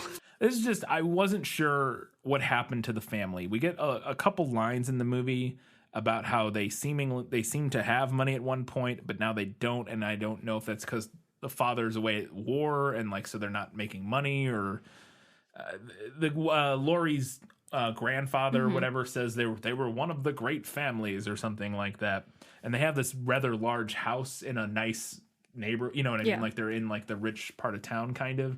And I just wanted to know what the deal was, what happened there. So it's specifically mentioned that Mr. March lost most of their money as a result of an ill-advised loan to a friend. Okay. More generally, he's just bad at money, much like Alcott's own father. That makes sense. All right, let's get to it. It's time for Katie to go off about what was better in the book. You like to read? Oh, yes. I love to read. What do you like to read? Everything. I love the opening lines of this book because they introduce us to all of the sisters in a very economical way. And you all know I love economical storytelling. We're immediately told something vital about each girl, something about their core personality, or something that they will spend the book growing out of. Jo is kind of childish, Meg is materialistic, Amy is spoiled, and Beth is sweet. And that is where we are right off the bat. Christmas won't be Christmas without any presents, grumbled Jo, lying on the rug. It's so dreadful to be poor, sighed Meg, looking down at her old dress. I don't think it's fair that some girls have plenty of pretty things and other girls have nothing at all, added little Amy with an injured sniff. We've got mother and father and each other, Beth said contentedly from her corner. So we know everything we need to know about everything. Them right Boom. up front. Done. I mentioned it earlier, but the characterizations, they're you get it moment one. So this random thing that I had forgotten about in the book, I had it in my reading notes that I was going to be mad if this wasn't in the movie, and it's not, is that Jo writes up in the attic, and there's a rat that lives in the attic that she has named Scrabble. Scrabble? And he's her pet, Scrabble the rat. Is that where the board game name comes from? Probably not. Probably not. They probably both come from the same, thing, though. The game, and I don't know how old Scrabble is. I don't either. Doesn't matter. Continue.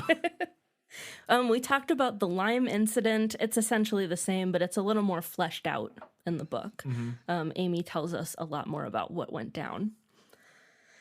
There's a scene in the book where Jo tries to cook dinner, and it's a big disaster, like a classic comedy scene. She accidentally uses salt instead of sugar in the dessert, that kind of thing. And it's like fresh strawberries with sugar on top, which makes it even worse. So it's just like strawberries and salt. The Hummel baby, the one who has scarlet fever and gives it to Beth, the Hummel baby actually dies in Beth's arms. Oof. It's the one starkly horrible thing that happens in this book. Because by the time Beth dies, it's sad, but we've made peace with it. Yeah, we know it's coming. Yeah. But this was this starkly horrible thing that comes out of nowhere. And it doesn't happen in the movie. We don't see it happen. It's in the book, Aunt March has a parrot. She's got that little poodle in there. She does, and she does have a horrible. They say she has a horrible little dog in the book, but she also has a parrot that is also horrible and says rude things. There's a moment when Meg is starting to crush on Mr. Brooke, where Jo finds a piece of paper that she has doodled Mrs. John Brooke all over. Oh my goodness. Apparently girls have been doing that for a very long time. Kids don't change. Much like war. Kids never change. After Mr. Brooke proposes to Meg, there is a scene where Aunt March tells Meg that she's going to cut her out of the will if she accepts him because he's poor, which is, I mean, that tracks for Aunt March. Yeah. But the thing that was great about that scene is that Aunt March keeps calling him by different names that rhyme with Brooke, and you're not sure if she's doing it on purpose or not. on accident. She's like, "You're not going to accept a proposal from that cook man." That Rook, he's a poor guy. Yeah. There is when we come back for volume 2, we have a chapter that like sums up what they've been up to in the time jump. And Amy has been busy trying all of the art to comedic effect. There's one point where she's trying to take like a cast of her foot and she gets it stuck because she doesn't do it right. And then Joe ends up like accidentally injuring her trying to like get the plaster off of her foot. I didn't like that the movie had Laurie and Joe kiss when he proposes to her. I felt like it made it seem like she was into him because she kind of kisses him back. I didn't get that vibe. No? She kind of pulls away. I mean, she does. I didn't But get it made it made me feel like she was more conflicted. I guess about that's it. fair. That could be fair, yeah. And in the book, she never wants him, like, at all. Yeah. Which is part of what helps smooth the way for, like, the Amy transition. Yeah. Well, see, because I do think that is one thing in the movie, that it does feel like she's potentially into him. Much of their relationship is very sort of brotherly, sisterly in the Yes. movie, but it's also, there are elements that feel sort of more flirtatious in their relationship in the film. Mm-hmm. And it feels more like she is like romantically interested in him potentially, like a little bit at times. It seems in the movie there's like little moments here and there where it feels like she is. That being said, that scene, it is more conflicted, but I do feel like it does feel pretty, like she does mostly just kind of pull away. Like there's maybe a hint of like, but like in general, she's like, no, no. Joe and Marmee also have a conversation about why she and Laurie aren't good for each other in the book. They have like a big long conversation about it because they're too alike. She does say that to Laurie. Yeah, she does. A little bit about Yeah. how they're both stubborn and, they fight with each other. And yeah. The reason in the book that Joe misses out on going to Europe is because she speaks rashly and puts her foot in her mouth around Aunt March. She's like going off about how like she doesn't ever want to leave home and blah blah blah, and Aunt March is like, "Oh, so you say? Guess I'll take Amy then." And then while they are in Europe, I mentioned earlier that it's not just Aunt March that Amy goes with. Yeah. There's another aunt and uncle, and the uncle, when they're in England, tries to pass himself off as British. He like goes and gets his like haircut into the British fashion and like tries to do an accent. There's a lot more comedic moments in this book than there are in the movie. Oh man. All right, let's go ahead and find out what was better in the movie. My life has taught me one lesson, Hugo, and not the one I thought it would. Happy endings only happen in the movies. I thought it was nice that the movie had the girls deciding to take their breakfast to the Hummels on their own. In the book, Marmee kind of asks them to be charitable, suggests that perhaps they could be charitable on Christmas. So I thought that was a nice change.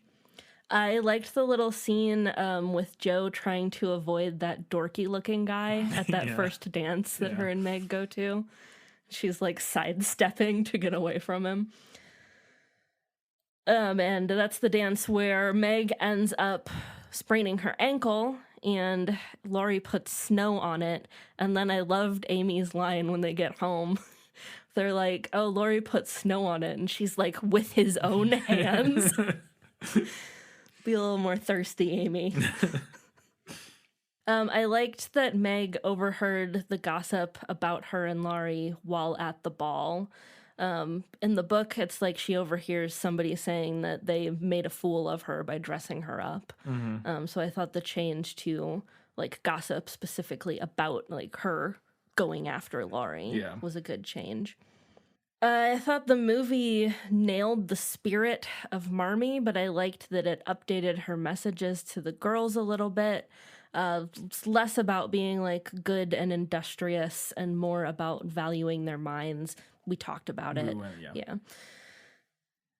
The play that they're putting on in the attic when they invite Laurie into their club is actually something that happens in the book much earlier, before they're friends with Laurie. So I thought that was a good change to like move that later, have them be doing something like a little more interesting when they bring him into the fold. Mr. Brooke does take Meg's glove in the book, but the movie wisely skips a very confusing chapter about Laurie like playing a prank on Meg and like sending her a letter that she thinks is from Brooke. And like it was a very confusing chapter, and I was like I don't understand what this has to do with anything as I was reading it, so I thought that was a good decision. I wonder if it's some Get rid weird, of that. I wonder if it's some weird thing that makes sense in the time period. Like Maybe. There's some weird like dynamic that we're just like social dynamic that we're just missing from. I don't know. I'm just wondering if maybe that's why. In the book, Mr. Lawrence, Laurie's grandfather, his relationship with the Marches, and especially with Beth, who reminds him of his deceased daughter, gets started much earlier in the book, and it's much more developed.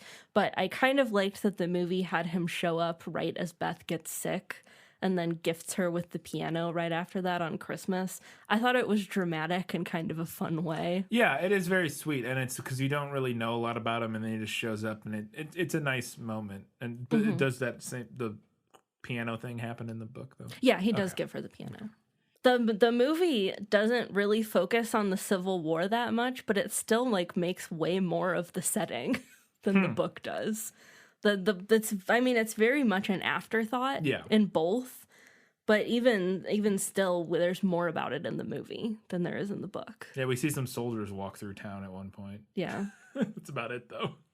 Well, I mean they're pretty far north. Yeah, they're not near the line or anything, but in the scene where she's painting the teacup, Amy is wearing Meg's old blue dress. I thought that. Did you catch that? I did. Yeah, it's the same dress. I was like, is that the dress? Yeah. Yeah, and I thought that was a really nice touch that like, oh, they really are poor. Look at them. I thought that was, I was like, is that the same dress that Meg was wearing earlier? Yeah.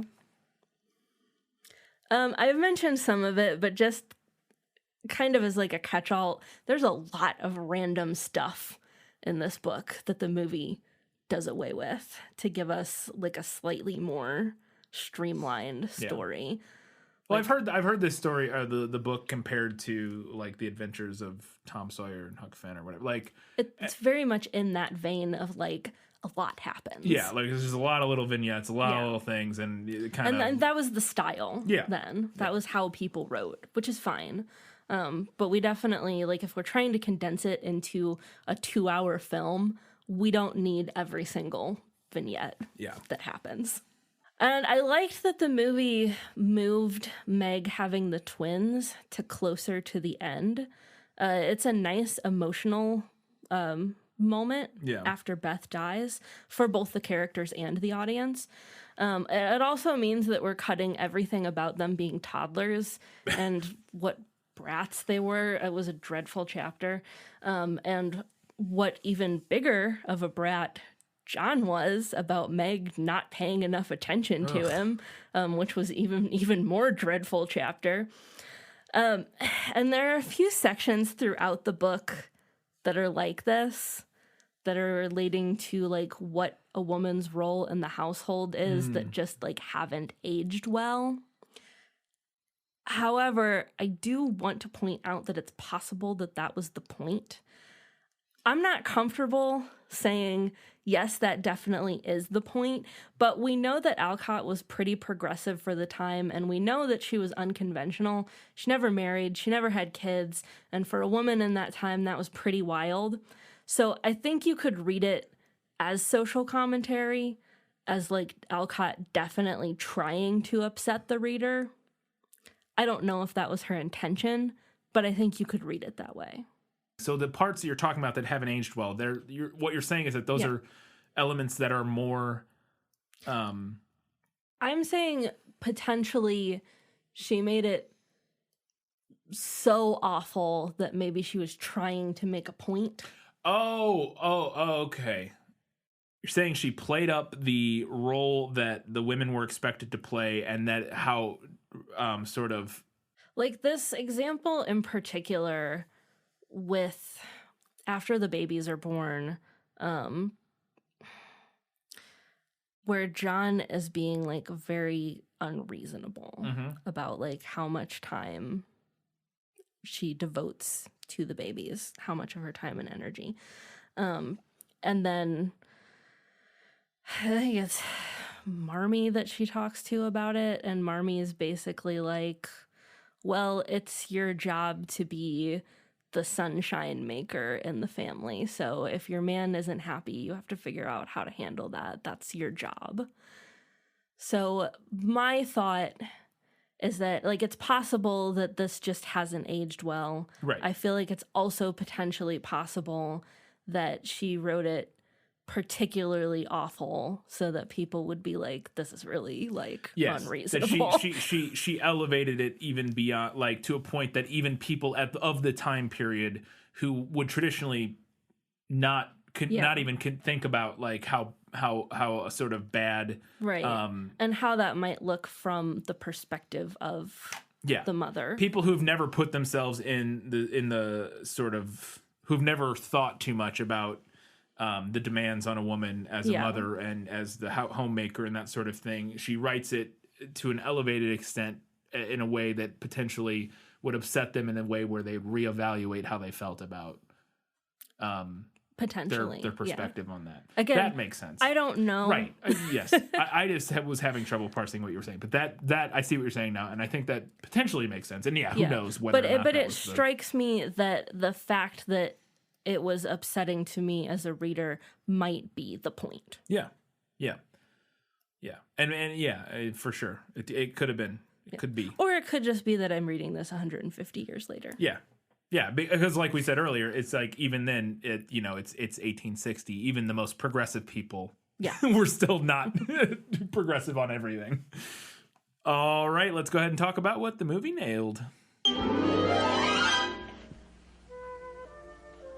As I expected, practically perfect in every way. I thought the movie nailed the interactions between Marmee and the girls and like the way that they treat each other and talk to each other. Jo's silly writing hat that she wears whenever she's writing. She has like a cap. She has it's like it's a whatchamacallit, it's a Scrooge hat. Yeah. It's a sleeping cap. She has a silly writing hat in the book, and I thought the movie did a good job with that. The Pickwick portfolio, their club, and like the newspaper that they write together, that's straight out of the book.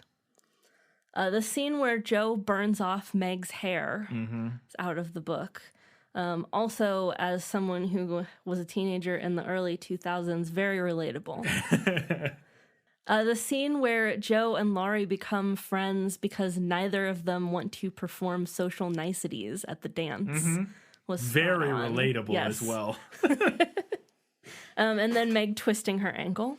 Yeah. This was something that the movie did a couple times, not as much as the book did. But Amy, when she's younger, she gets words mixed up. Yeah. She uses a word that like sounds similar but doesn't mean what she's trying to say. She does the thing, what's his name does in Trailer Park Boys. I think it's Ricky. Where it's just like close but not quite the right word. Yeah. I noticed that, but it was. A lot of times it was words that, because of the time period, I just wasn't sure if maybe it was just slightly different words like that they used. But I did notice that, yeah. I thought the movie nailed just everything about Aunt March. When Mr. Brooke and Meg get married, they dance a ring around the married couple. Which I guess was a thing that was done back then. Yeah. We will not be doing that at our wedding. No. That would make me very uncomfortable. You say that. It felt a little pagan to me. I was like, it's a little pagan. Yeah, it felt a little pagan. There's like flowers and everything, and they're all like in white dresses. I mean, I was like, what is this? Like, it didn't feel overtly Christian to me. Or, it didn't feel like puritanical 1800s Christian to me, but. And then Aunt March does leave Plumfield House to Joe, and she does open a school. Cool. All right, we've got a few odds and ends before we get to the final verdict.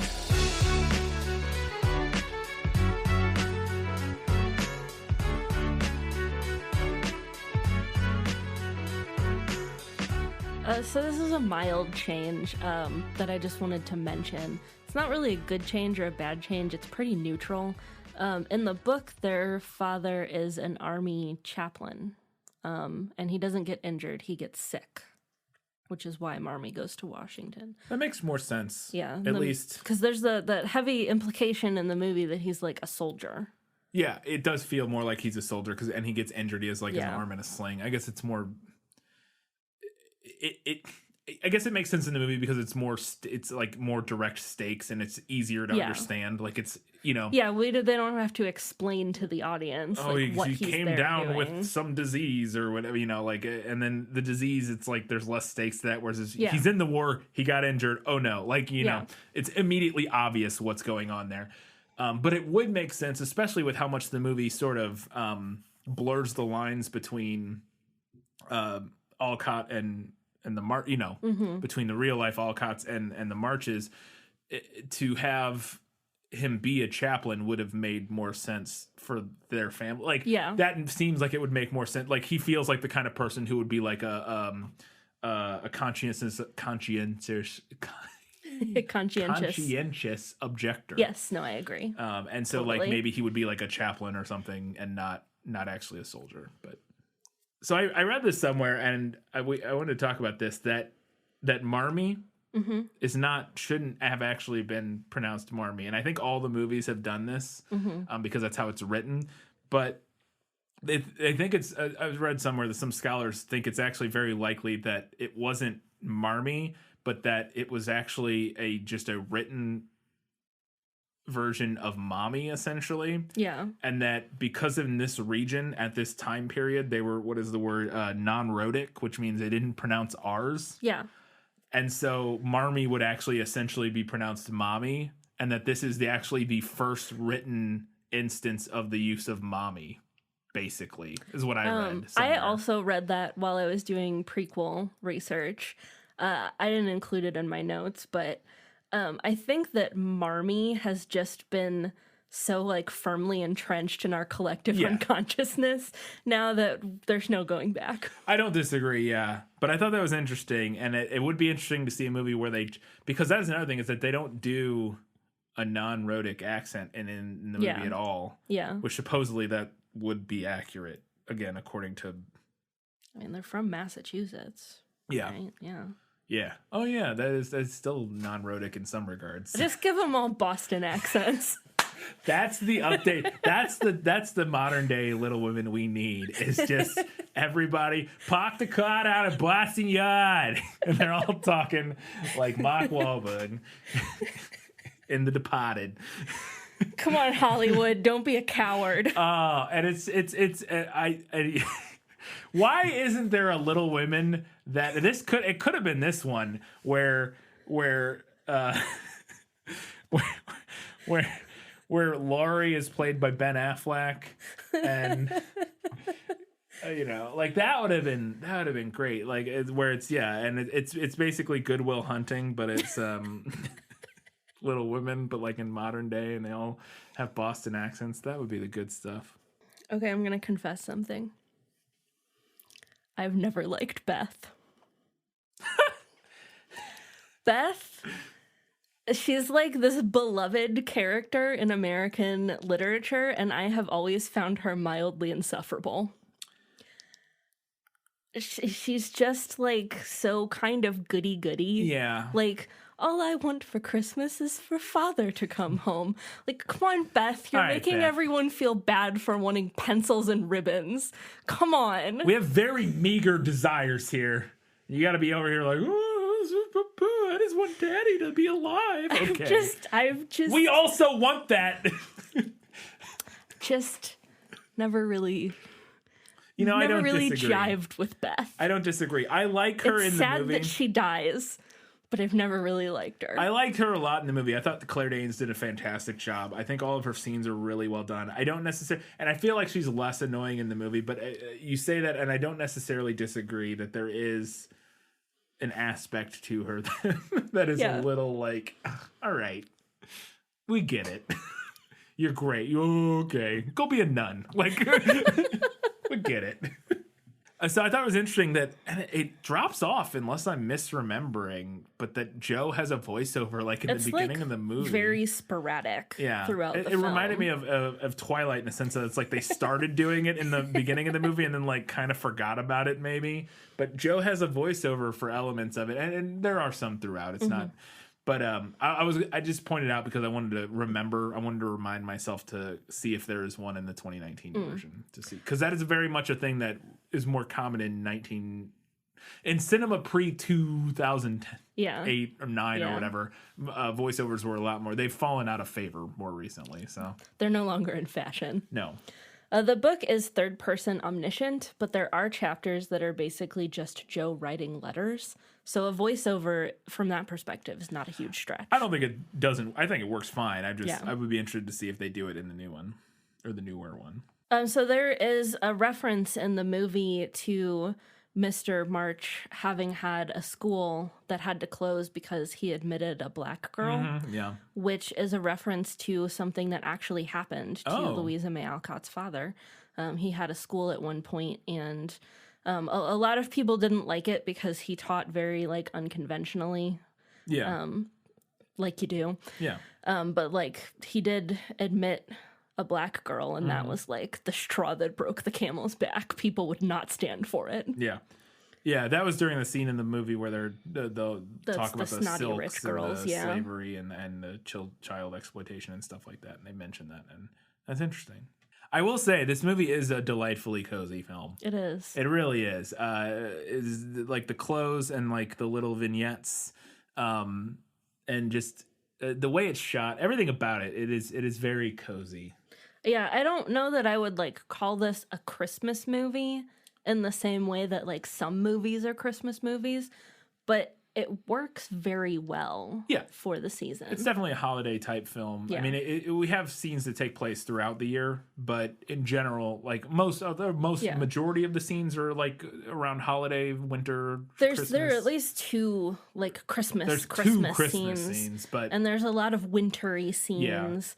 And there's, like the focus on like family and that kind of thing makes it feel very seasonal. Very, very much. It's very cozy. Going off of that, one of the things I thought was interesting that I didn't realize until this movie, and it struck out to me, is that in my head, like taking top-down shots, pictures of food, it's like a modern thing. It's like an Instagram like. Yeah, it's like a BuzzFeed tasty. Right. Yeah. But it's not. And this movie made me realize that, how much I've seen that in movies, like older movies. This one, there's a shot in particular in this one of it's like a Christmas pudding, or I don't know what it is. It's some sort of bread or something, sitting on a table that is that straight sort of centered top down shot. It reminded me of another one of the same thing that I always talk about in Princess Bride, I believe, or The Princess Bride, that is like the exact same thing that I think I talked about in our Princess Bride episode, our very first episode. Or at least I think it's a top-down shot. It might not be. I could be misremembering that. But I feel like it's a thing that is in movies more than older movies more than I thought. And it was just interesting to me because it stuck out to me of like, oh, this isn't like a 2010 and later thing. Yeah. Like we've realized this is a good way to shoot pictures of food for a long time. Interesting. So I looked this up while I was reading the book because I was really curious. Because when Beth gets scarlet fever, they're like, well, Meg and Joe will be fine because they've already had it, but Amy is going to have to go stay with Aunt March. And you actually can get scarlet fever more than once, but it's pretty rare. Yeah. That's true for, I think, most. It's a bacterial thing. So, yeah, I don't see why you couldn't get it more than once. But, like, most of the time, your body will, like, inoculate itself, like, similar to, like, chicken pox. Yeah. See, chickenpox is viral, though, I think. It's good. I mean, the similarity is that, like, if you've had it right. once, then you're probably not going to get it again. Yeah. That is true for most diseases, or depending on what they are. Once you get the antibodies and stuff, but bacterial, I am not a medical scientist, but I know there are differences between bacterial diseases and viral diseases, so it makes it more complicated.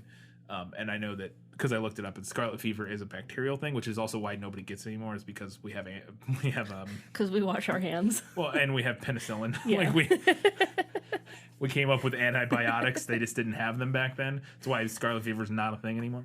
But yeah, it because you can get some. Yeah, there's fears that you can get COVID multiple times. They don't think the immunity lasts forever. It's like potentially a while, but hey, we could bring scarlet fever back. I'm sure there are people out there working on it.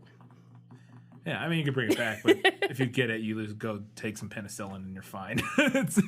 But will they take the penicillin, though? Yeah. I will say this.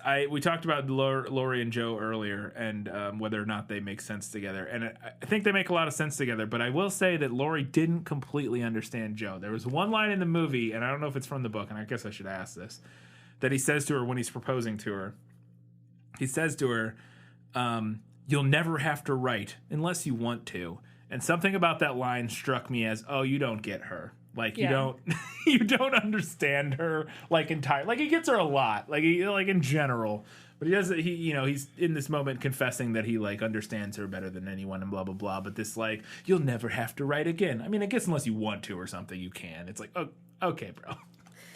Clearly don't get what she's about. I don't believe that's in the book, but I agree that line is a big tell. Mm-hmm. It's like, oh, you don't really. You think you know her. Yeah, and you do, but like you're missing. You're kind of blind to some of. You're not seeing the forest through the trees here.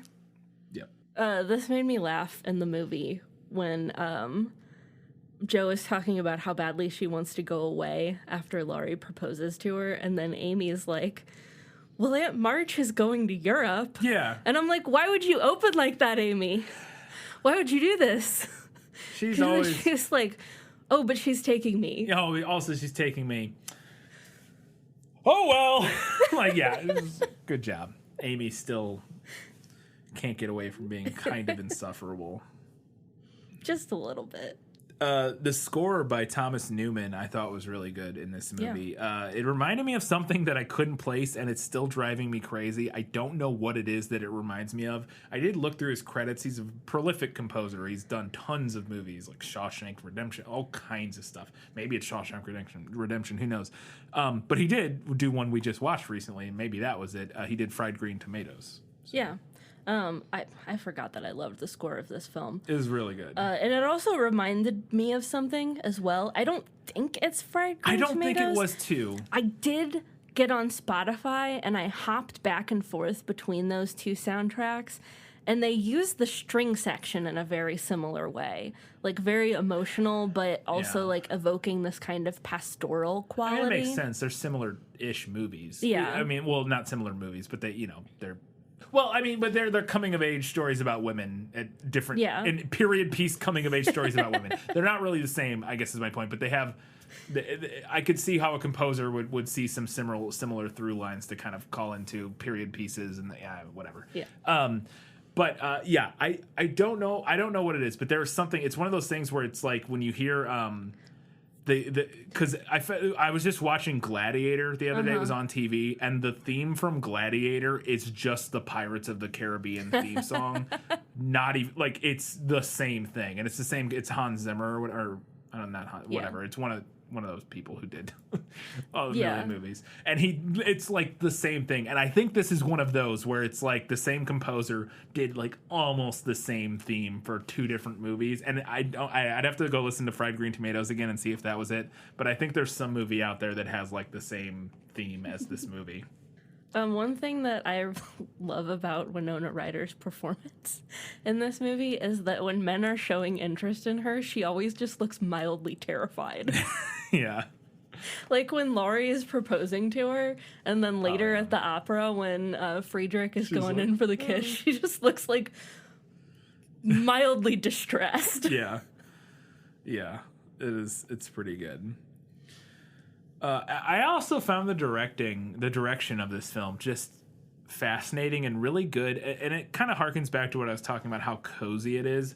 It's really reflected in the direction. There's like a real quietness and like stillness to the film that works really well for the movie. And I think it was in the prequel we talked about, I think it was Ebert or somebody was talking about how the movie's almost boring, but it isn't.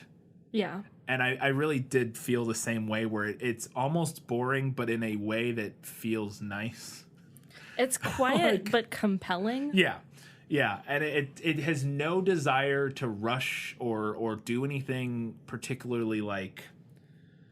The direction is very restrained. The camera never does anything that feels like they're trying to like be creative, and I mean that in the best way possible. Like it's a deft hand in the direction and the shot choice and the cinematography.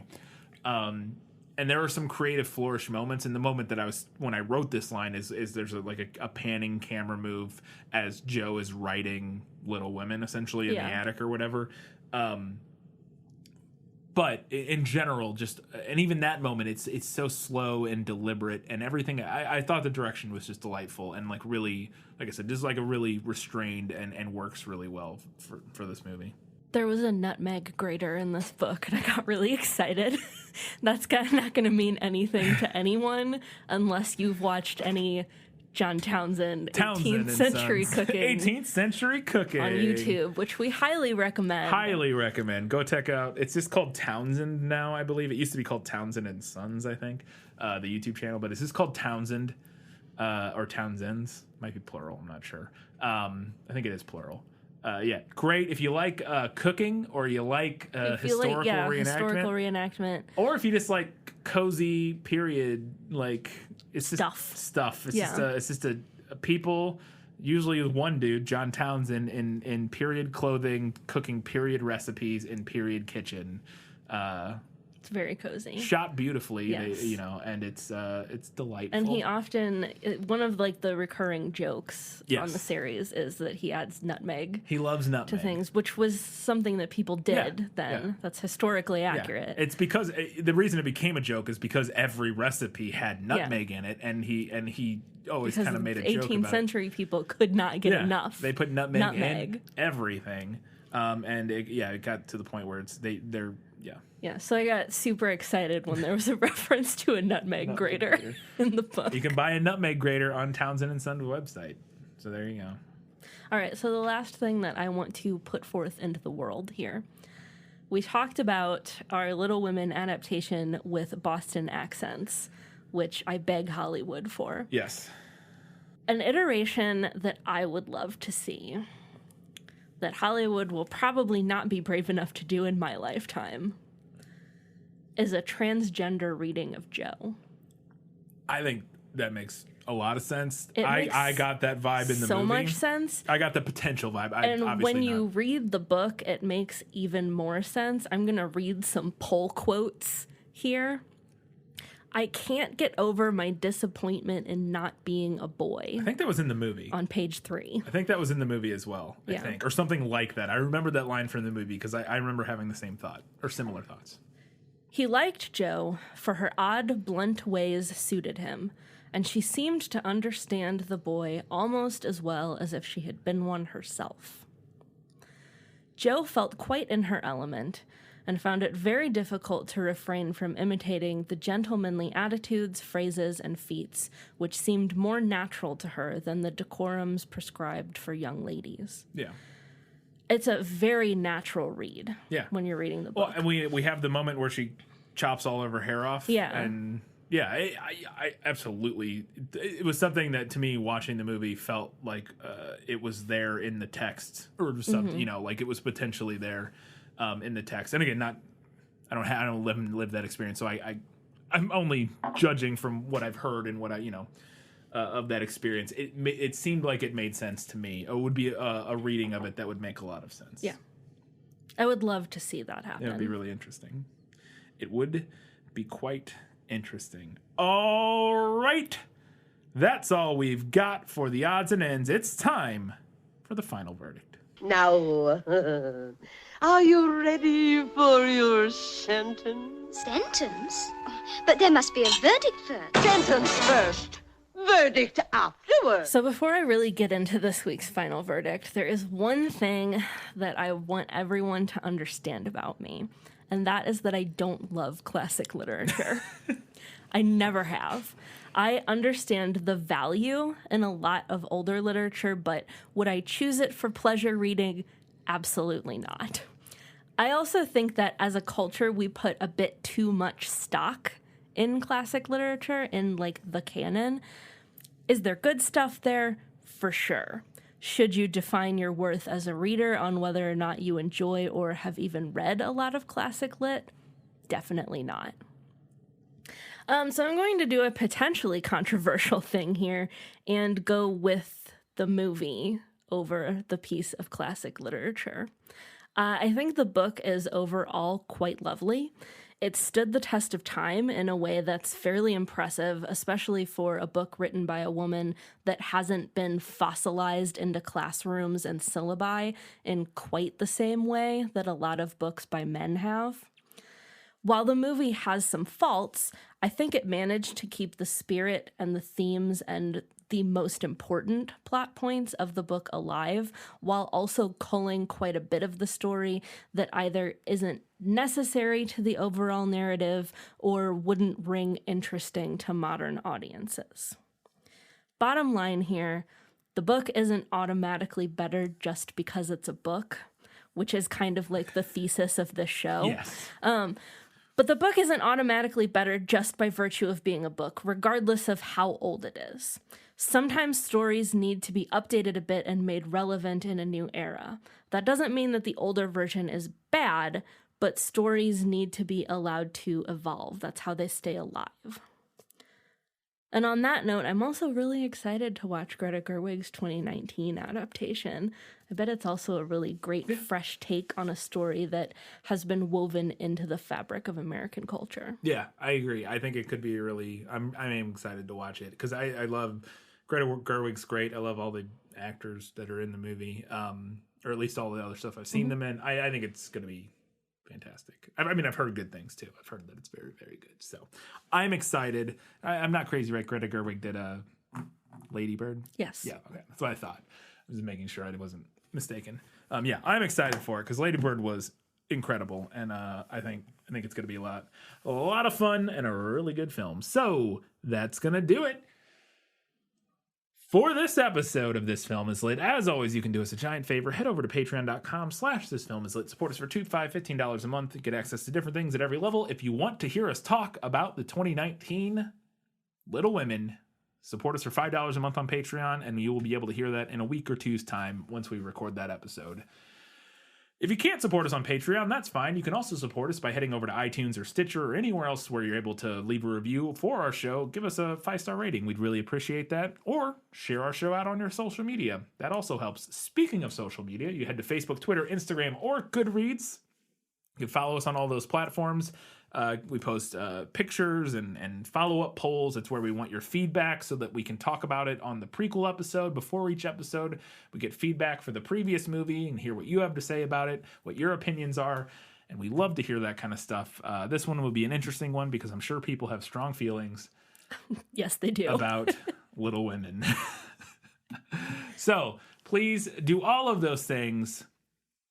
Katie, 2 weeks, what are we talking about? In 2 weeks, we will be on our Christmas episode. Real Christmas episode. As opposed to, this was more like a pre-Christmas. Yes. And we will be talking about the beloved book and film, The Polar Express. The beloved book that is also a film that exists, Polar Express. Yes. Yeah. That should be fun. We talked about how it's the same author as Jumanji. Mm-hmm. We didn't plan that. It just kind of worked out. And we're like, oh, all right. I don't think I didn't realize it was the same guy when I was no planning idea it this was out. The same. So we were like, oh, well, all right. Because we're doing him knocking his stuff out back to back. So yeah, Polar Express. I've never seen the movie. I mean, I've seen moments of it on TV or whatever, but I've never watched the whole film. I remember the book as a kid, reading it as a kid and enjoying it. I do think I'll have a different feeling about it now. I know faith's a big sort of... I mean, when you're getting into Santa Claus. Theme of the story, so we'll see how I feel about it in current year versus when I was 4 or whatever. But yeah, it should be interesting. I'm looking forward to it and seeing how the movie does, because it looks weird. I remember thinking when I saw the trailer for this, I don't know about this. I don't know how I feel about this. Oh, but that's in 2 weeks' time. In 1 week's time, we've got our prequel episode for that, where we'll be doing our Little Women follow-up and previewing Polar Express. Until that time, guys, gals, non-binary, everybody else. Keep reading books. Keep watching movies. And keep being awesome.